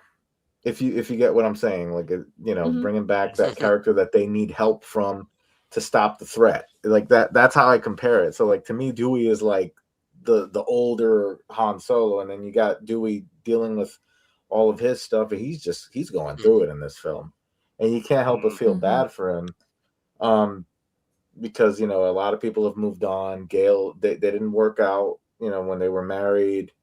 Let me see here, and also I like in how real they life have too. these, nice which makes it which makes it even more sad. Like they're in real life that didn't work out either. And I do like how they have the new characters related to the older characters in some way. You got Sam, her father is Billy. You have Wes, like his mom is Judy, and then Chad and Mindy is Randy's niece and nephew. I mean, I like that, but it's. Like Monty said, it's hard to develop the characters when you have the legacy characters coming in, but it's like it's inevitable that they're pulled into this situation whether they like it or not because of the history of Woodsboro and what happened. So someone decided to just use, like in their world, the stab thing with Ghostface and start up another massacre, and it's just essentially just two people who are horror fans that just they're crazy. That's what I got out of it. They're just crazed horror fans who talk about toxic fandom and all this other nonsense. Like a little on the weaker side as far as like their motives. But what's her name? Amber. Another one who I just can't stand. I'm like, you're telling me this tiny little thing overpowered Dewey. You? I was like, oh, come on. And I knew immediately she was the killer in that basement scene. When she was like, what if I'm the killer? How would you know? Like, oh, that's killer. She is definitely the killer. But it was good to see everyone back again. The three amigos and whatnot. And they had like a nice nod to Randy. We could have done this without Sydney, but it was good to see her back. And we saw in 6 how everyone was able to hold their own without the inclusion of Sydney. You know, they could do it. It is possible, but you know, again, they're in a situation where they have no choice but to bring in these characters to help them out. But yeah, to see Dewey go and Judy Hicks, like it was unfortunate, but you know, they had to raise the stakes a little bit in this one. But I like Scream 5 for sure.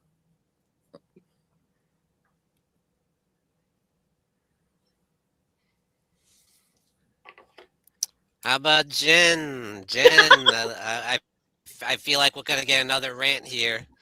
Actually, hold on to your smelling salts, Sean, because you might faint. Okay, actually, this is the one movie that really hit with me because I'm a fucking edgelord. So, of course, when we kill like Dewey, I'm like, oh my god, they had the balls to kill Dewey, and I got a little emotional. I wasn't like crying or anything, but I was like, god damn. So, like, I get y'all's points of like, you know, with the legacy characters taking up screen time, and we're not knowing the newer characters as much, but I knew we were going to get another movie, so I'm not so mad about that. And it was nice, like it was a very good final goodbye. Like I was like, this is a good way to do it. This is a good way to wrap a bow on it and do it, even though I knew we were going to get another one.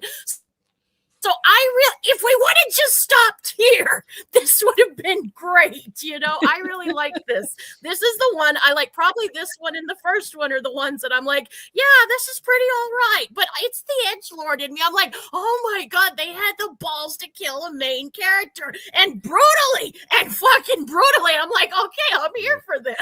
Yeah. So yeah. Yeah, and I thought it was done, and I really, honestly, all bullshit aside, I thought it was very heartfelt, and it felt like it was written for the fans. Like this was something for like us diehard fans. I'm not a diehard fan, but I felt like it. I felt like I was one of you people in that scene. I was like, oh my god, they killed Dewey now. So that, yeah, but that's probably, this is the one I like the best, and I liked 6 until that goddamn ending. But we'll get there. I hated that ending. Oh my god, did I hate it? We are gonna get there, Jen. Don't worry. Yes, we're gonna get there. Patience, grasshopper. We're getting there. Oh, just to mention again about. Sorry. It's sad because the Amber's the actual plays Amber Mickey Madison will go on to win an Oscar. Crazy. Yeah. I know, yeah. From small beginnings. Mm-hmm. Yeah.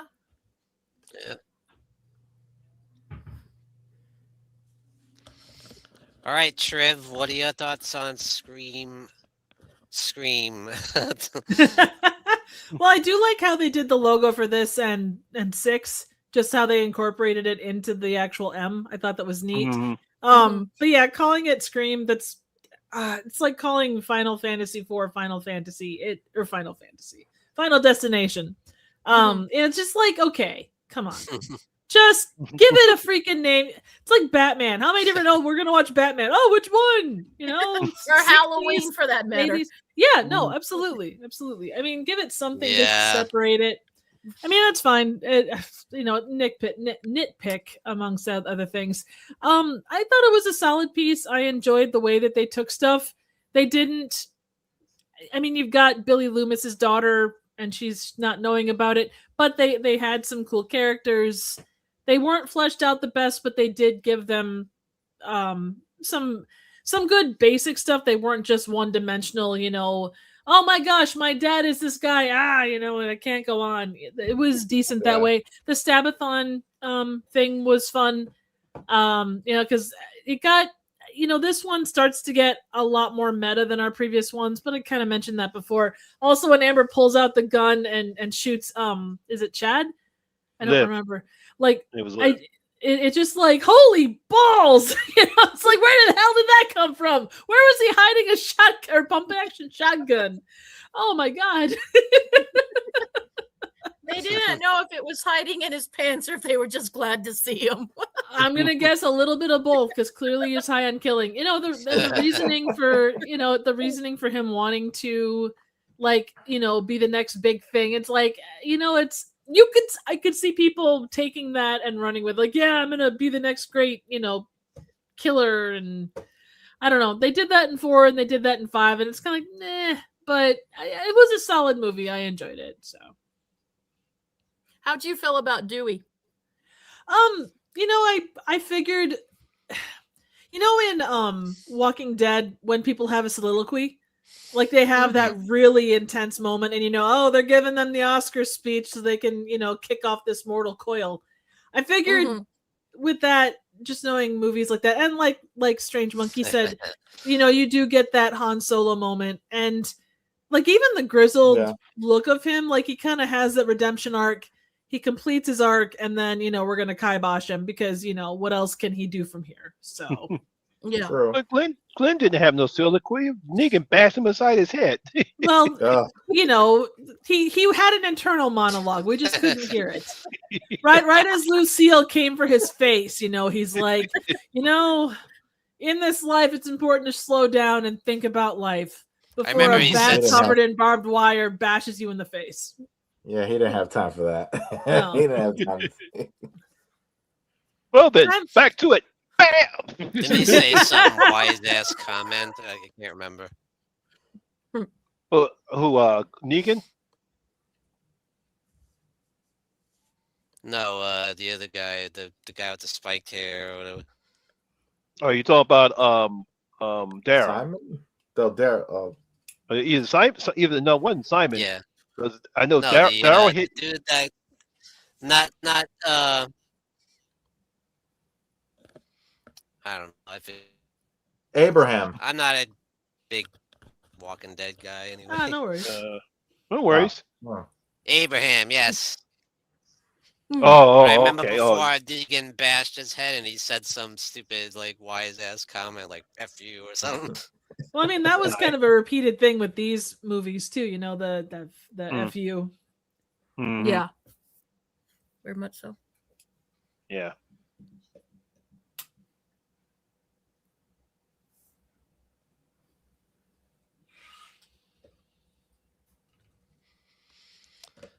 All right, so we have the last film in the franchise until the next one, of course. Yeah. Scream 6. Get ready, From Jen. 2023. Yeah, I know. By the same director as Part 5, Matt Bettinelli Open. And same writer too, James Vanderbilt and Guy Busick. And you have the Melissa Barrera returning and Jenna Ortega character. And I think this time, as Monty was saying earlier, I think this time we did get more focus because we didn't have Sydney in this one. And we did get to focus on the Carpenter sisters a lot more in this one. And I thought they did a great job. I thought it was interesting. I love the setting in New York. I thought it was really cool and different. And love the scene on the subway. It's Halloween time. Everyone's dressed up, and the one guy's dressed up like Pinhead, and one has Ghostface, of course. I thought that was cool. I do agree, like with what Strange Monkey was saying earlier about the, people getting filleted, like stabbed 17 times and they still survive. But I kind of like the idea of the core 4 thing, but of course that's not really good. But I actually thought, did you guys think that Gail was gonna buy it this time? I thought she was really done this time, but I thought so. What do you guys think, Monty G?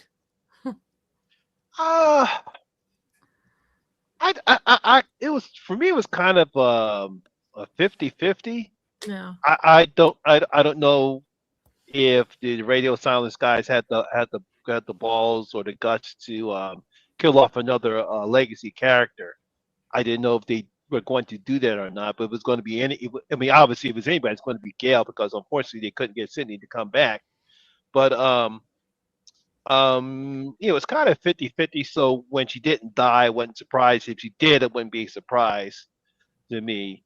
But as far as what I thought about the film, I thought they finally did a good job with getting more character development with the core 4.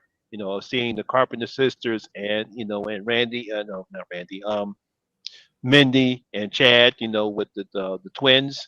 I thought they did a good job, as far as their character developments was much more. So they really did provide more character development for those four. But I'll say the rest of my thing after Jen.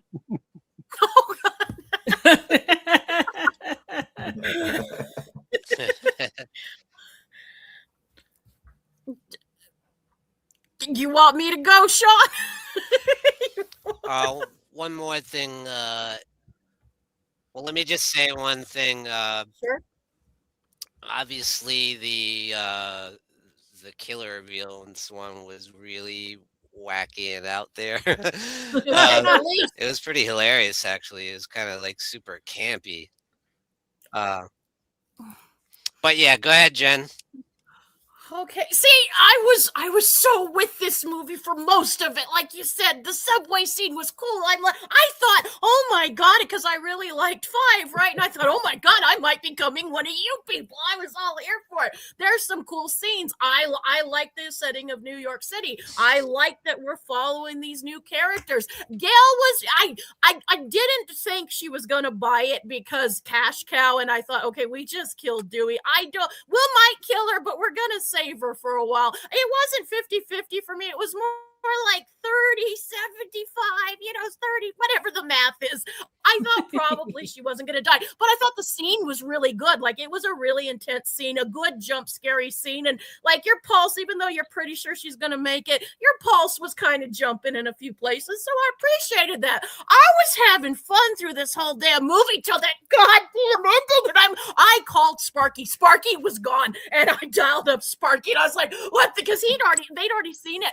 And I go, Sparky, what the fuck? Please explain this ending to me. I still don't understand the ending, and I was so angry, and I was like, this is fucking bullshit.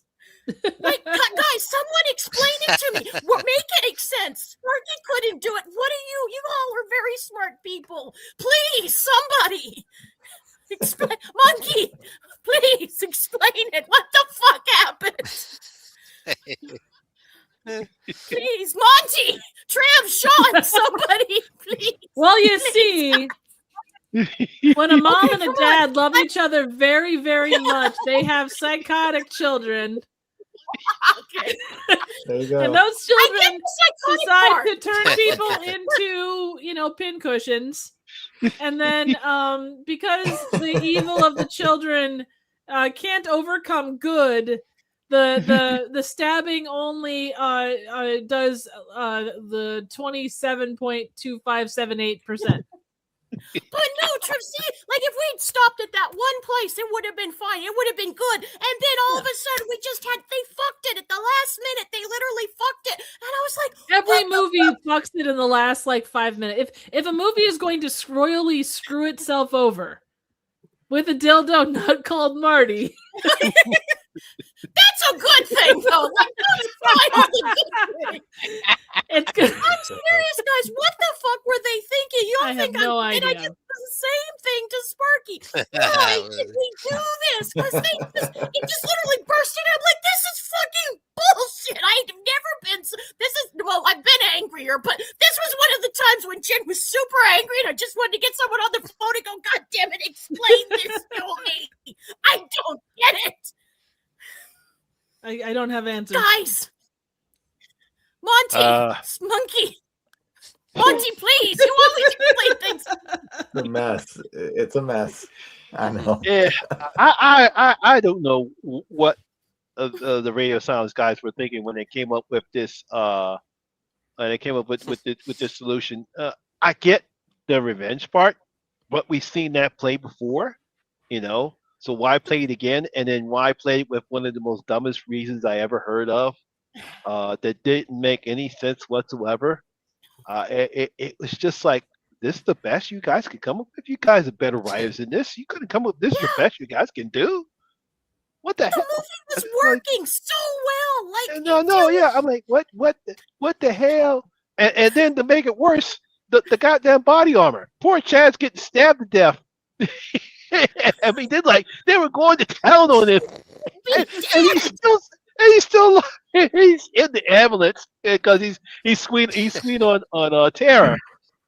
He's Tara, and both Sam and Tara, they get stabbed. Mindy, she gets stabbed. Stab. God damn. It's like, what are you guys doing? It's like, enough It's with the called plot armor. plot armor. I know, It is. enough with the plot armor. It's like, And they walk around like there's no issues at all. Like, oh, you got stabbed 3 times in the back. I could run a marathon. mm, I know, I was screaming at my TV. I'm like, I thought, because I told Sparky, I figured there was so obvious I was missing it. I'm like, am I this stupid? Sparky, explain it to me. And they're like, no. I was like, this is a joke? Are they trying to be funny? Because I don't find it funny. I'm insulted and pissed. Like, I know. Again, is this Scream a scary movie? But this was supposed to be serious, and like I said, I was this close, Sean, to becoming a fan because I really like 5. I know, might as well. It might as well have been. I was vibing. The fact that Hayden Panettiere comes back as Kirby, I was very happy about that. I was saying, oh man, Kirby's back. It's one of my favorite characters in the series. But it's like, oh man, it could have been a very good addition to the franchise. Yeah. But then you do that, and then you do that crap. And what are we going to do for next one? What the fuck are we? I mean, is this gonna? What are we gonna do? Who's driving the car, guys? What are we doing? Especially without Melissa Barrera and Jenna Ortega. Yeah. Yeah.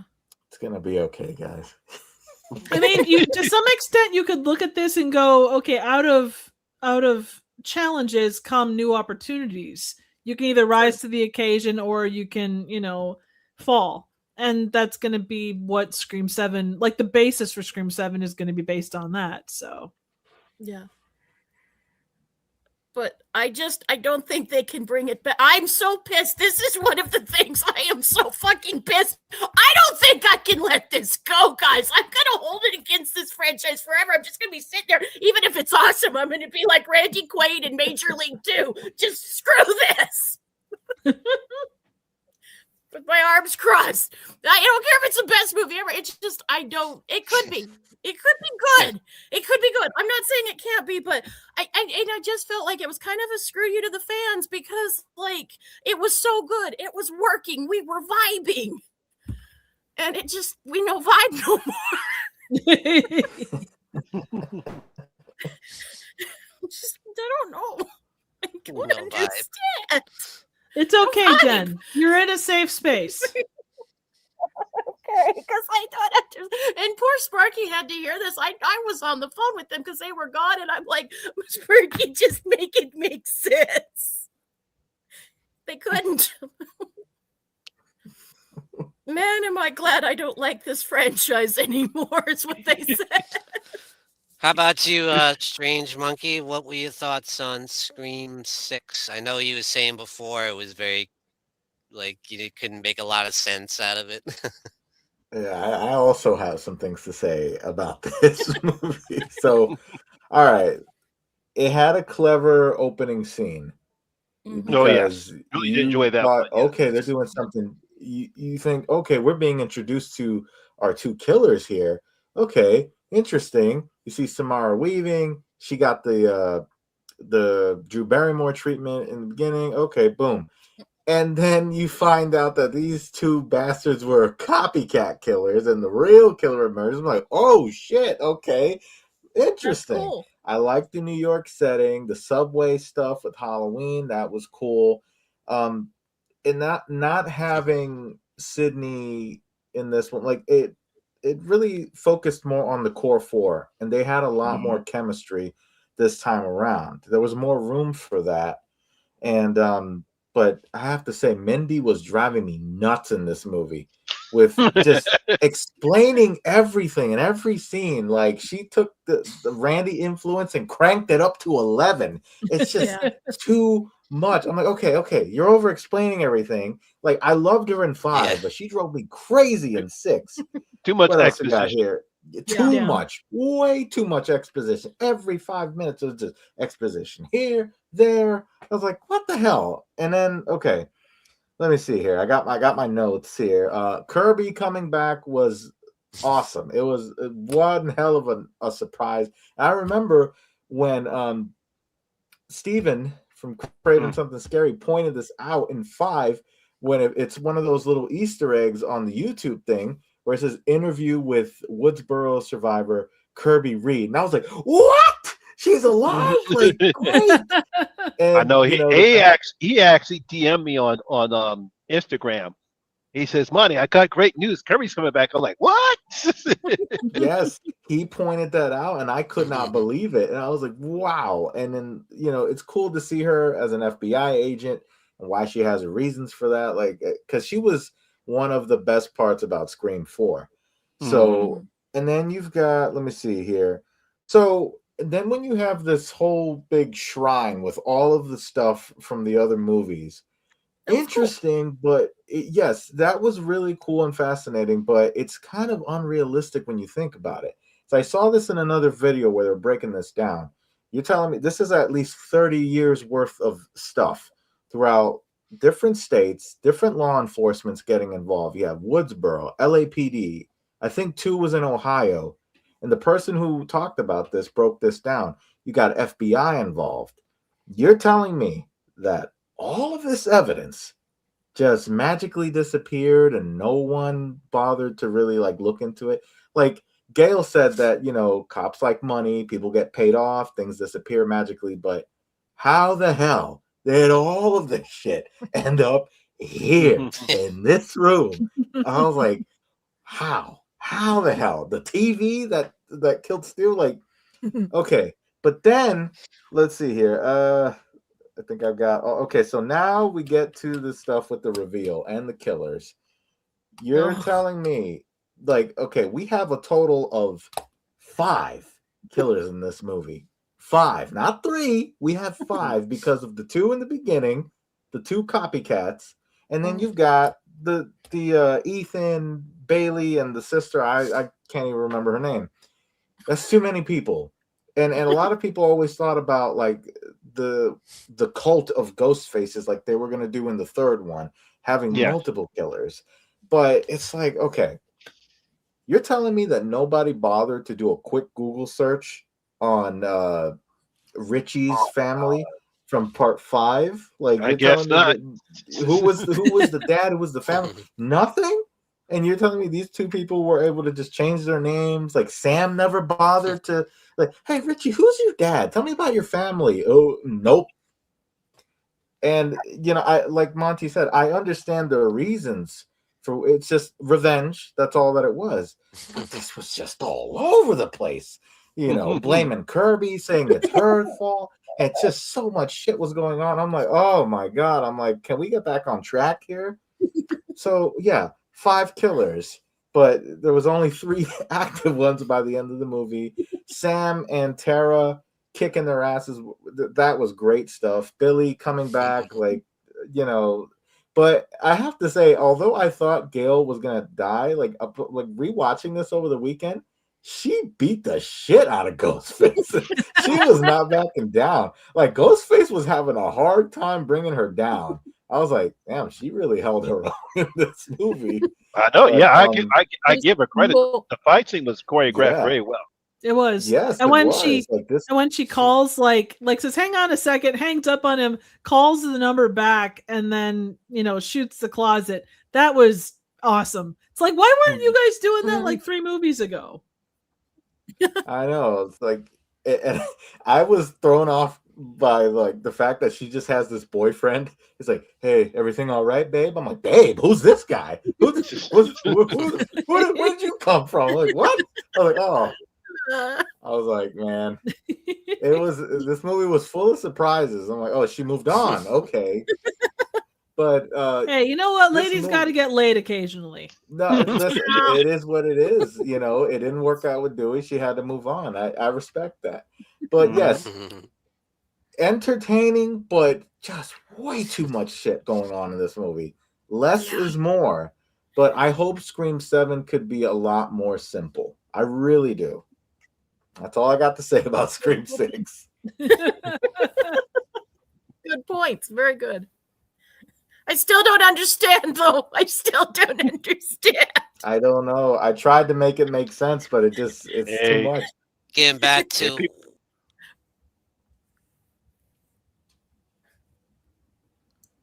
it went out, Sean. when you were talking about the shrine that they had, and that was hilarious when one of the knives still had blood on it. I'm like, shouldn't this be in evidence somewhere? Yes. They're keeping it for a DNA test. And it looked fresh. I was like, what Yeah. the hell? Yeah, it did. Now, come to think of it, yeah. What the hell? Another thing to throw in the pile. Ow. And they were teasing Stu still supposedly maybe out there. I was like, stop it. Stop it.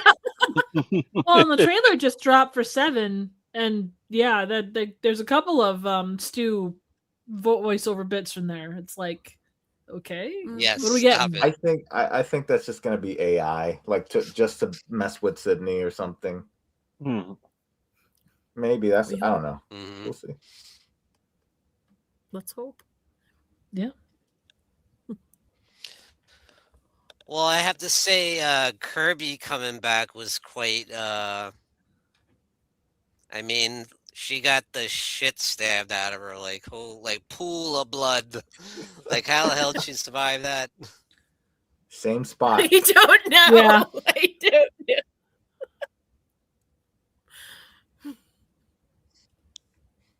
Doesn't make sense.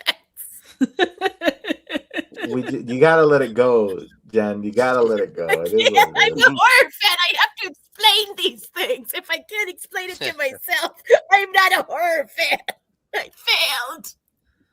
Well, can you classify this as horror? Isn't this more Shakespearean in its approach? It was all family and, taking revenge, and it's not technical. I mean, if you look at it that way, it could maybe not be horror specific. It could be more like drama or thriller or, something.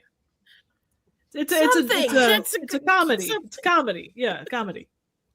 I'll say this. I'll take this over. I'll take this over the most recent I Know What You Did Last Summer. Oh my That- god! Yeah. Oh, don't get me Like- started. In my Don't get review, started. I focused on the positives in my reviews, and then my friend focused on the negatives. But I was like, God damn it, what are we doing with this? But I'll take Scream 6 over I Know What You Did Last Summer. I was like, If you want to hear a great Jen rant, I know what you did last summer, and I feel pretty. I've seen it. I gotta go back and rewatch it. Oh man, I still crack up when I would get reminded about that review you did about that film. I was angry. Even Sparky. No, was come on, that's crazy. Oh no, I trust know, me. right? Do you ever see that film? Just I Feel a wee Pretty. bit. I don't think so. You're not If you missing see much. that film, after you see that film, you understand why Jen got pissed off. Oh no, I can appreciate. Jen doesn't get angry at just anything. Mhm. Yeah, Generally. I really don't know what happened to No. darn, what's her name again? Amy Schumer, whatever her goddamn Schumer. name is. Schumer, yeah. Yeah. I don't know what happened to her. Maybe she ran out of the jokes that she stole from other comedians. But you want to talk That's not about? that funny to start with in my feelings, but Agreed. But for some reason, she took a huge dive. I mean, a huge dive. I don't think she was that high to start with. She's like the kiddie pool, like diving back in. It's like you didn't really come that far, lady. I mean, I never saw Train Spotting, whatever that movie she did. But I don't know. Trainwreck. Yeah, I never saw the film. But like I said before, I guess because I never saw her comedy bit, so I guess some people thought she was funny. She's funny in the same way that Rod Schneider is funny. There's Yeah. a very limited place where she's funny, and Mhm. then you get outside of that or move beyond that kind of humor, and you're done. Like, I appreciate the fact that she took like women's stuff and talked about it in a funny way, but it's just like, okay, this is the same freaking joke you've been talking about for the past 45 minutes. Please get some new material. I mean, I guess there's only so many ways you can make jokes about women's anatomy. You move on from women's anatomy. It's not rocket science. But for some reason, be like a guy talking about his dick, joking about that for a solid, 3 years of sets. Okay, you know what? You've come. We know we know the individual hairs of it. Maybe move on. I mean, even male comedians don't talk about dick jokes all the time. Although, to be fair, you've just described the last 5 years of Marty's life. But you're funny. Amy Schumer's not funny. Thank you. I don't know. Marty might disagree with you on that. No, try being in it within 5 years. 6, actually. But, oh, well. Aw, that's cool.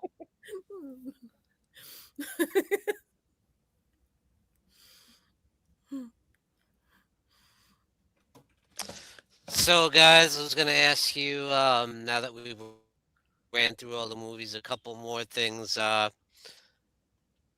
sure you've all seen the trailer for Scream 7. So, what are your thoughts? So, what are you hoping for? Or how do you see this film going now that we got Sydney back in the scene and, she's got a daughter now and... What do you think might happen in this one, Triv?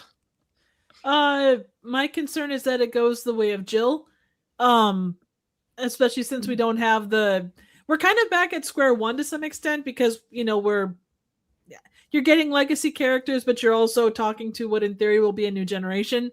The inclusion, like Monkey was saying about like AI, could be interesting, but it could also be such a crutch if it's not handled properly. Being that they've already talked about Scream 8, at least in concept, it's like every other one. You go, okay, no one's going to stay dead. They're going to get stabbed and blown up and, hacked to bits, and they're still going to come back and be like, yeah, just a scratch. I'm good. It's in the hospital for a couple of days. They make that joke in Scary Movie 2 when they make that joke when the character's supposed to be dead and they came back and they made a joke about it. Oh yeah, absolutely. The need to keep bringing up Stu is kind of okay. You know what? It was a fun fan theory, but just let them move on to new stuff. They run into that same thing with Star Wars. They narrow their vision so much where it stays in just the one family. You've got this whole world to work with. Work with the world. Go in a different direction. Let someone stumble upon an old VHS copy and then they find, oh my gosh, I want to become a serial killer based on this original stab. My God, I want tiny bangs and, a giant cell phone. Let's do this,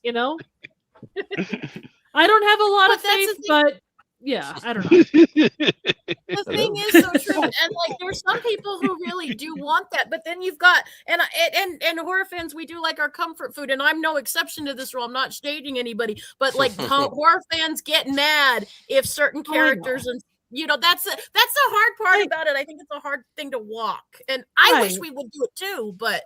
I think you can find a good balance though. Like, I'm not against legacy characters. Like, you do need that basis, and it is a hard balance. Like, I don't envy finding a balance between those. It was even something they discussed in multiple of the Scream movies. But you do still have to. You can't do a 2006 Psycho or I Know What You Did Last Summer from this year or from last year. You have to be able to find that balance, and I shouldn't say the easy way because it's not always easy to find, like sticking so close to what the original was and yet having something that stands apart from it. But you do have to figure out a way to take the less easy route, maintain those, like what Final Destination did. They did such a great job this past year. And I'm not saying every movie can or should do that, but strive for that, That's a great point. That is a great point. Or something even like the Silent Night, Deadly Night. They took the best part of the original, but then where it was weak, they added and it made it better. Like that's always a good way to do it. And they understood what made it good. They realized that it wasn't just the bangs and the cell phone and they took it and they boiled it down to what was important, and they understood the context around that. It's people that love the series. Mm-hmm. Yeah, exactly. Good point.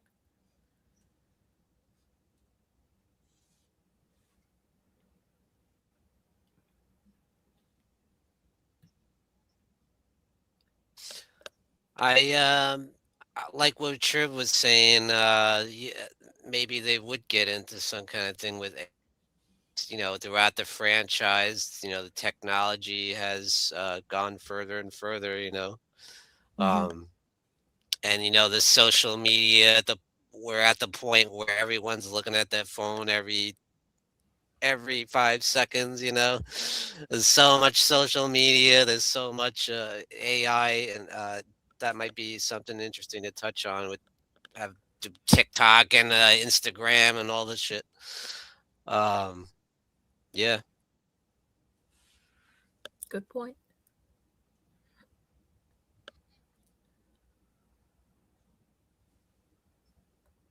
How about you, Monty? What are you looking forward to in Scream 7? We'll have to see how her daughter. She's played by, what's her name? Isabel May. She was in, I think she was in a horror film. No, I might be getting her confused with somebody else.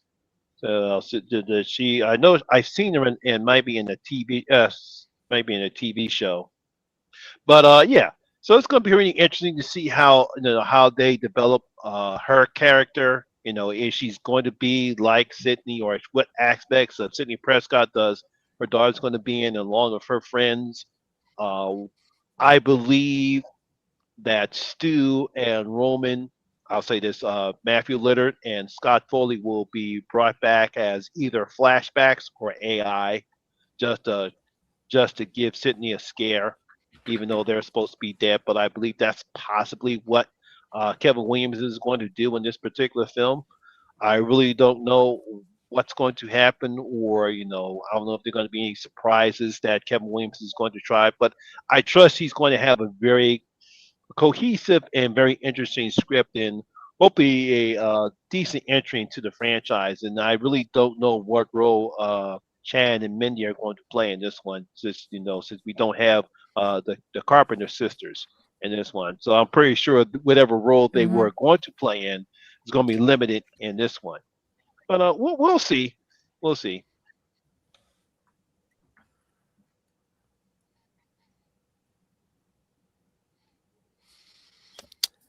How about you, Jen? What would it take you to get back to where you were before the ending of part 6? I don't know, Sean. I have a question. I don't know. Honestly, like I'd always hope for it to be good. If it's horror, I'm always on its side, and I'm not against the Scream franchise. I'm pissed at it at the moment, but I'll let it go. If it's a good movie, I'll give the devil its due. What I'm not worried about, but what if there are rumors? Because we've all seen them. What if they make the script where Stu's not really dead? These guys aren't really dead. It's not going to be AI. It's not going to be a flashback. But I've heard rumors saying, what if they're alive? What if they somehow? I don't know how, but we've all heard them, guys. I'm not crazy. We've heard these theories. Oh, yeah. How would y'all feel about that? Would you be okay with it, or would you be? I'd be highly disappointed. I'd firebomb the theater. Okay. Wow. I mean, I'd take it or leave it, honestly. Okay. Yeah, I was Sean. I'd be highly disappointed. Highly disappointed. Kevin Williams really would have to come up with something extraordinary if he's going to bring back Stu.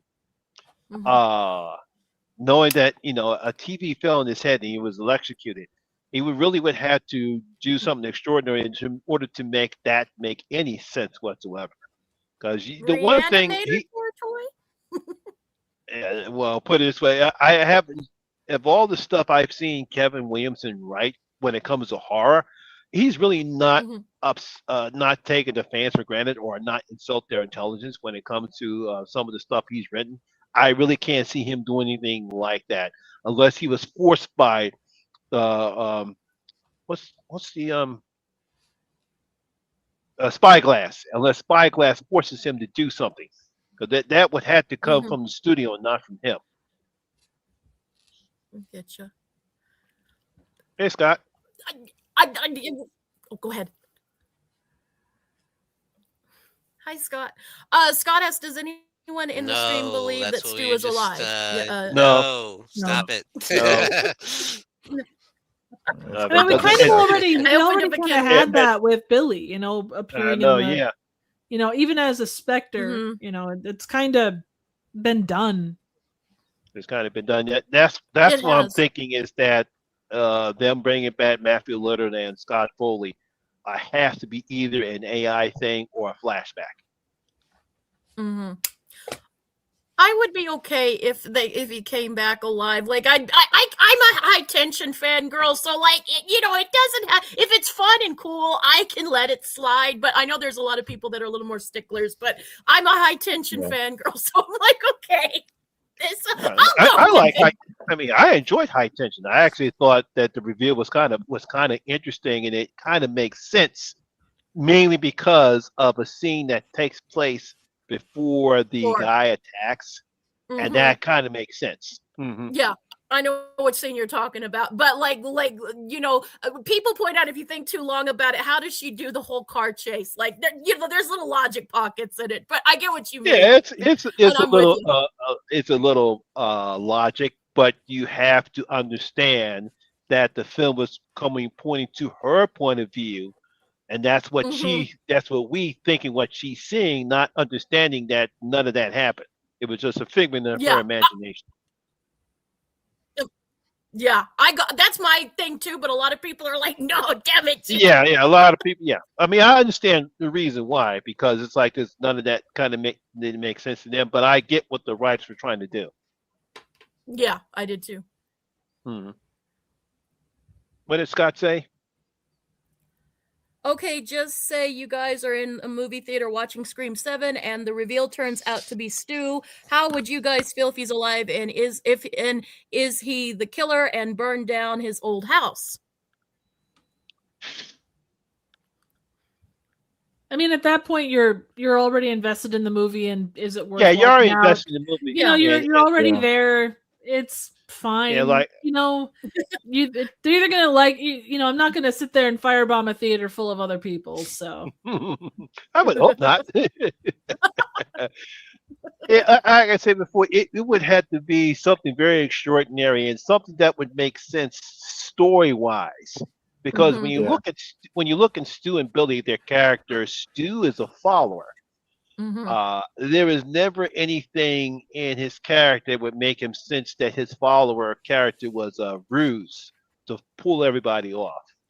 Like I even told Stephen this, and he accepted my explanation because he was if anyone a huge Stu fan was him. And I told him, and I explained to him, it's like, look, I as much as I would be happy for you if Stu comes back alive. That's why I'm so disappointed he didn't get to live long enough to see his dream come true, to see Stu back in his Mhm. film. Mhm. But yeah, it would have to be very something extraordinary for that to make sense. Yeah, I get you. Did you guys actually know that there was a lot more playing Mrs. Loomis on the? Oh, wait a minute.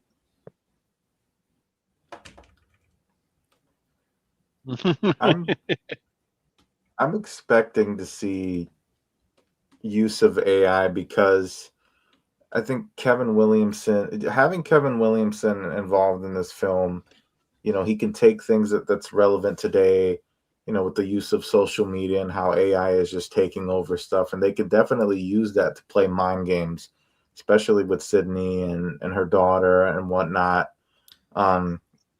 So that's something that I am expecting to see. Maybe a flashback with something in the past. I've heard talks of maybe something with Roman and Billy, like going over it. Like, I could see them like planning stuff out, because I don't think Stu met Roman, because he talked about how Billy would like have somebody, a partner, to frame in case he got caught. So that was always the thing. Billy was in control. Stu was the follower.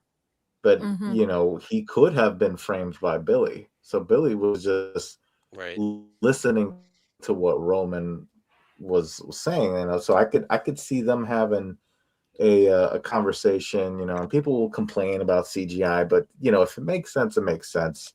But I just if we have a script that's simple and not oversaturated, but with new ideas, have a perfect balance there, because there's room for new things. I would like if they bring back cast members. I always had this vision where Sydney has a nightmare, and it goes back to the scene in the high school where they're all sitting by the fountain. I think have Tatum, Randy, Billy, and Stu all come back, and Sydney has this nightmare. They're all sitting in the same spot, but they're all dead and decayed. Have it like they're all. You see what I'm saying? Like something weird where Sydney is just like she's the only one alive, and everybody is just dead. Kind of like American Werewolf in London in the theater scene. Yeah, and they're talking to her about, let's say, whatever the hell's going on in Sydney's situation. She has this nightmare. She wakes up. Like, I don't know. I always thought, bringing back everybody for one specific scene, it would have to be like a nightmare or something. Sydney has this crazy nightmare, or AI to mess with her with the phone calls. But I don't know. We'll see. The one thing I hope with all of this is, like in 6, they did the whole, rogues gallery of souvenirs and all that stuff. It seems like with 5 as well, they kind of did the whole, well, this might be the last one, shovel the nostalgia, in your face. And I hope that they don't go overboard with that. Like they kind of did that with this. It doesn't move ahead. Keep the good things, but then move ahead, What I don't know what version that takes, but I hope that they can at least balance that. I do too. And I'm rooting for it. Always root for horror. Yeah. Especially those classic ones. Ghostface is such a classic and iconic guy. Yeah. The knife is his penis. What is the gun then? The gun is like when you go off too soon. It's also a penis. It's just when it goes off too soon.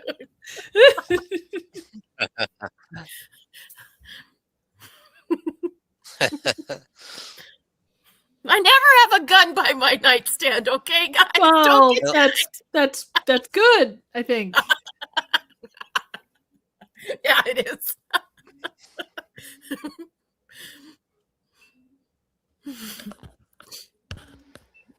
Who's Now, seen the let me ask you guys this. Sydney.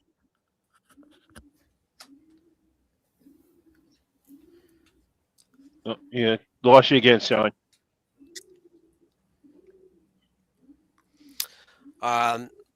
So Sydney Prescott, right, has become a beloved character, not only the franchise, but in horror in general. She's one of the most beloved final girls. Yeah. Probably of all time, one of the biggest, right? She's up there with like Jamie Lee Curtis now and stuff. Mm-hmm. Do you think it's time to end her story with this one? Do you think it's time to wrap it up? No. Nope. If Scream goes, so does she. Or Never. if she goes, so does Scream. No. As long as her hair stays away from the Rachel. Yeah. Exactly. No hairdressers. Think about it. Scream is one of the few franchises that has not been remade, rebooted, or anything like that. And Sydney is one of the last few final girls that is still alive out of the main ones. I mean, we can also include Gail, but like there's not too many. Laurie Strode, yes, she came back, but they had to redo the franchise all over again twice when they brought her back. And Sydney is one of the few, and I really think that Sydney deserves a happy ending. Yeah. Totally agree with that. Yeah, Yeah. I actually do agree Yeah, when it comes to any of the final girls. Yeah, Sydney's the only one that's only been played by one actress, and that's Nev Yeah. Campbell. I really do not know if they were to attempt to even reboot this or remake this series. I don't know what other actors that can actually portray Sydney as well as Ned Campbell did. But then again, it's like this. I have no problem with Scott Taylor Compton. I thought she was okay as Laurie Strode in the Rob Zombie Halloween films. But yeah, that's the whole purpose is that, she's one of the undying characters when it comes to horror films.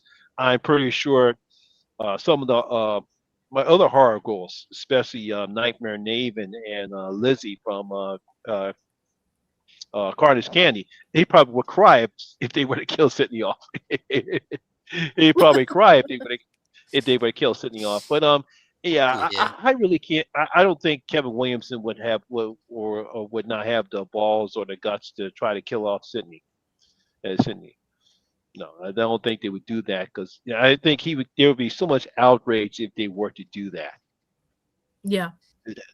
No, Agreed. I don't even know even if Spyglass would try their best to say we got to kill off, and he would probably say no.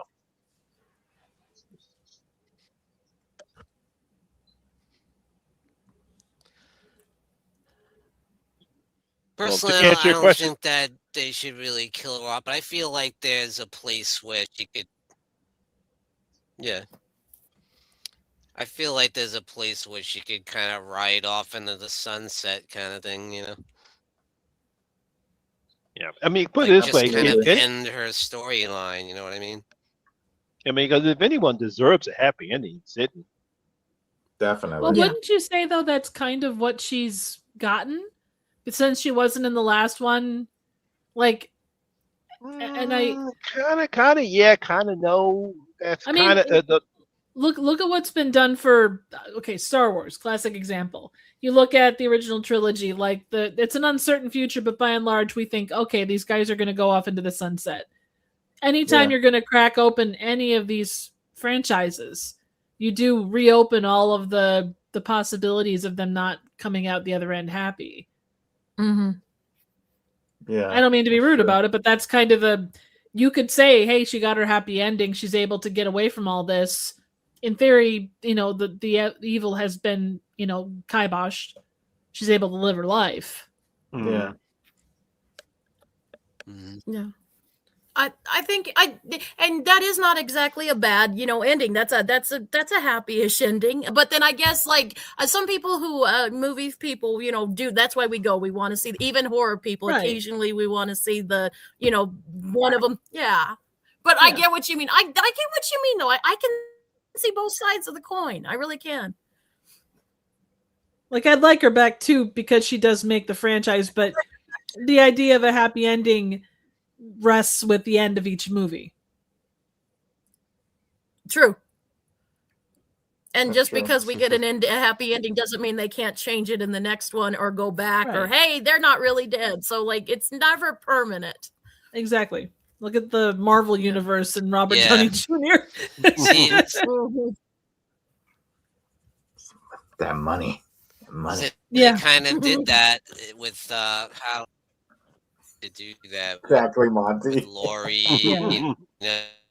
giving her a little bit of a happy ending. It seemed like it's the end, but like Jen was saying, they could always bring her back again because she's still alive, Well, and even if she's not, look at what they did with Peter Cushing Money. and And Tarkin. I'd be there, Sean. Like alive. I'd be there being, oh my god. I still do believe Stu was the one that killed.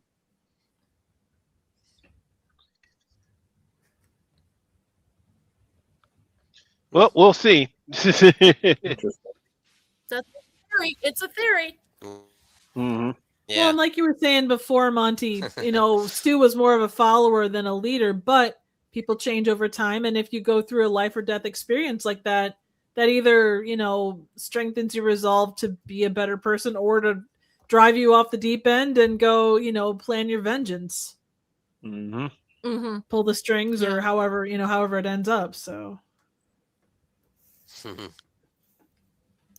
I appreciate the reference. I really do. I was like, yay.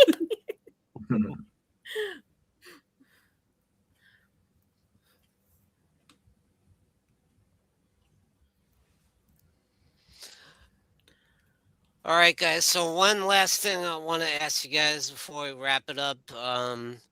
What's your favorite Scream franchise opening scene? The first one. Jen. Is it the first? I'm gonna go with the sub. The first one. I'm gonna go with but I love the subway scene too. It's between the subway scene and the first one, but the first one because we killed Drew Barrymore. Not that I have anything against Drew Barrymore, but I'm a psycho girl, and you do not know. Little nerdy Jed was explaining to all my non-horror friends when I was a kid, you guys don't see the genius in this. They're referencing Psycho because she's a big star, just like Janet Leigh, and they're like, we don't give a fuck. But I was like, this is fucking cool. So yeah. It sucked not to have non-horror friends. yeah.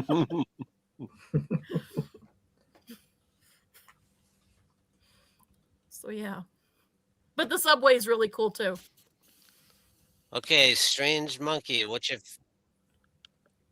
It's got to be the original for sure. I mean, they all had their moments, but that first one was so iconic, and the way it all plays out, and and because you don't know at first that there are two killers, and I honestly don't remember if they were both there during the attack, but still, just the mind games and having Drew Barrymore's boyfriend tied up and all that stuff, and she's just scared the entire time.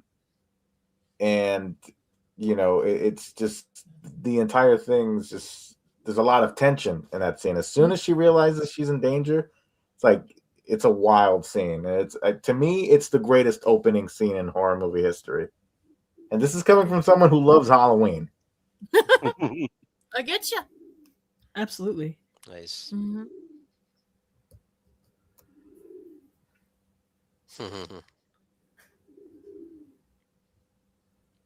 How about you, Triv? I'm gonna be the outlier and go with 6. I really enjoyed I was not expecting that to go the way that it went. I also I love Samara Weaving, and the fact that her character from Ready or Not appears in the subway train.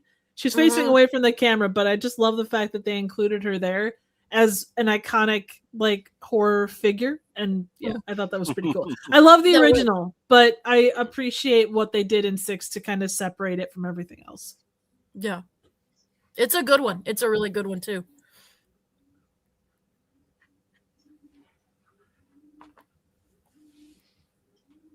Definitely a unique one for sure. How about you, Monty? What's your favorite opening in the Scream franchise?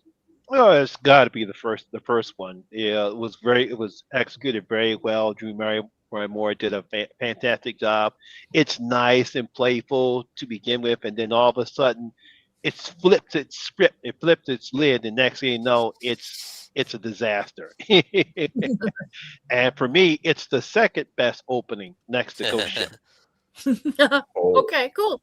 Okay, that's a good one. Yeah.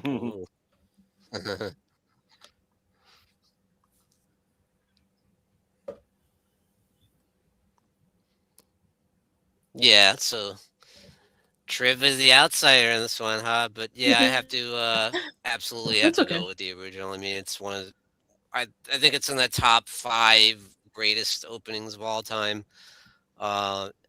Not only like Jen was saying, does it play on paying nod to Psycho, but it's also paying nod to stuff like Black Christmas and When Stranger Calls and stuff like that. Yeah. And it's just brilliant. There's a lot of cool nods, and if And, horror people, yeah. we appreciate that. But Mhm. right.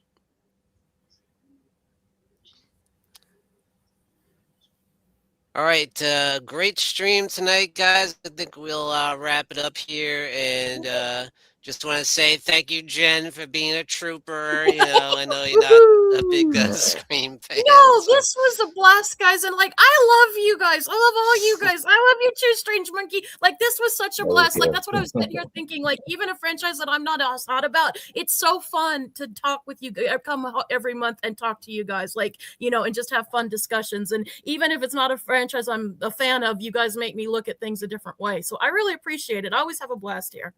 So thank you guys. We love you, Jen. I love all of you too. I do. I love all of you too. Penis. and, But none of you are going to have your names on a penis. That's just a Marty thing. and Jen, so what do you got coming up on your channel? I know you said. Because of technical difficulties, Sparky and I had to redo our best of 2025. We just filmed it last night. The files got fucky, so we just had to basically refilm it. Got it, edit it, but that should be up here in a few days. Just give us a little more grace, guys. And I do have a review of We Bury the Dead, which it won't be for everybody, but it's one you might want to check out. Nice.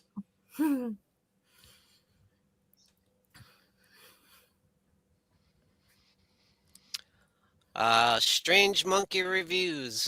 You were a great guest tonight. It's always great having you on. Did an Thank you excellent guys for having job. me on. And what do you got going on with your channel coming out?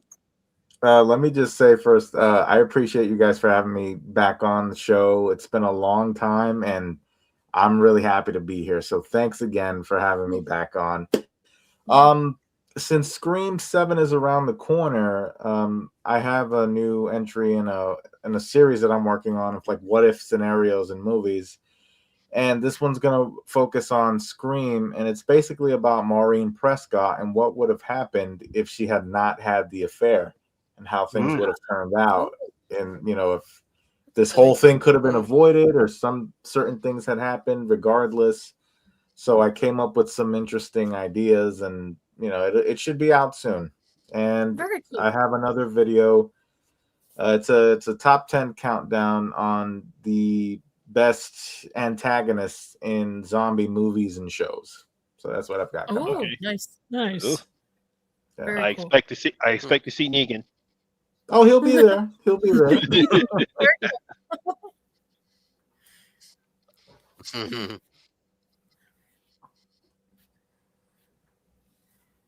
How about you, Trivial Theater? So I just dropped Let My Puppets Come a week ago. I'm working on a couple of Monty, when are you going to review it? No. But coming up, I'm doing a couple of winter movies, Avalanche and Winter Beast, both heavily factor with plaid and giant beast things. So that's kind of what's coming up. Cool. So Sounds good. Awesome. Yeah.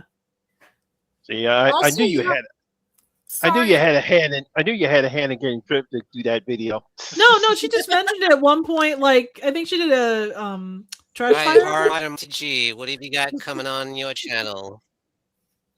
My review of Primate is up right now, and hopefully by this weekend I'll have my latest video of Women in Horror with Professor Horror herself, Professor Kathy.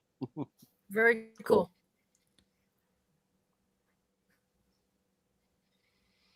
Also, Triv, I just wanted to say your interview with Gory was really Excellent. good. You guys knocked it out of the park. Thank you. I Yeah, that was appreciate really that. It was good. a lot of fun. It was really good. Appreciate you guys being there. Didn't you do a video with Gory Strangemonkey? I don't think one-on-one, but in one of her previous streams with more people a while back, where we were discussing Halloween Resurrection, like Okay. a year and a half ago, I think. Mhm. Very nice.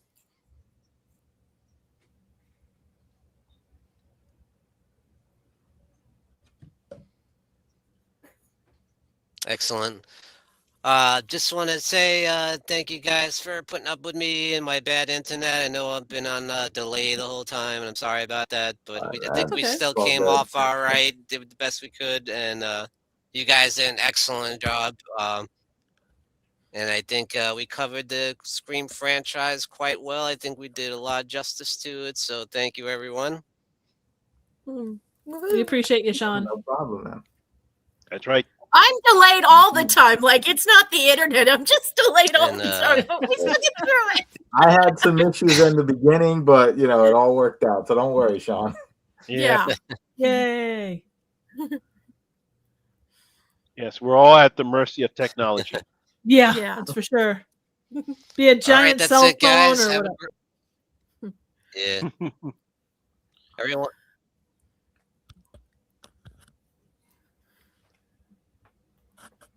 Almost got you. Yeah. Yep. All right. Amen. So peace out, everybody. Have a great night, and we'll see you next month on our Hangout live next time. stream. Woohoo. Bye, guys. Peace. Bye. Have a great night, guys. Stay Yeah, safe good out night. there, people.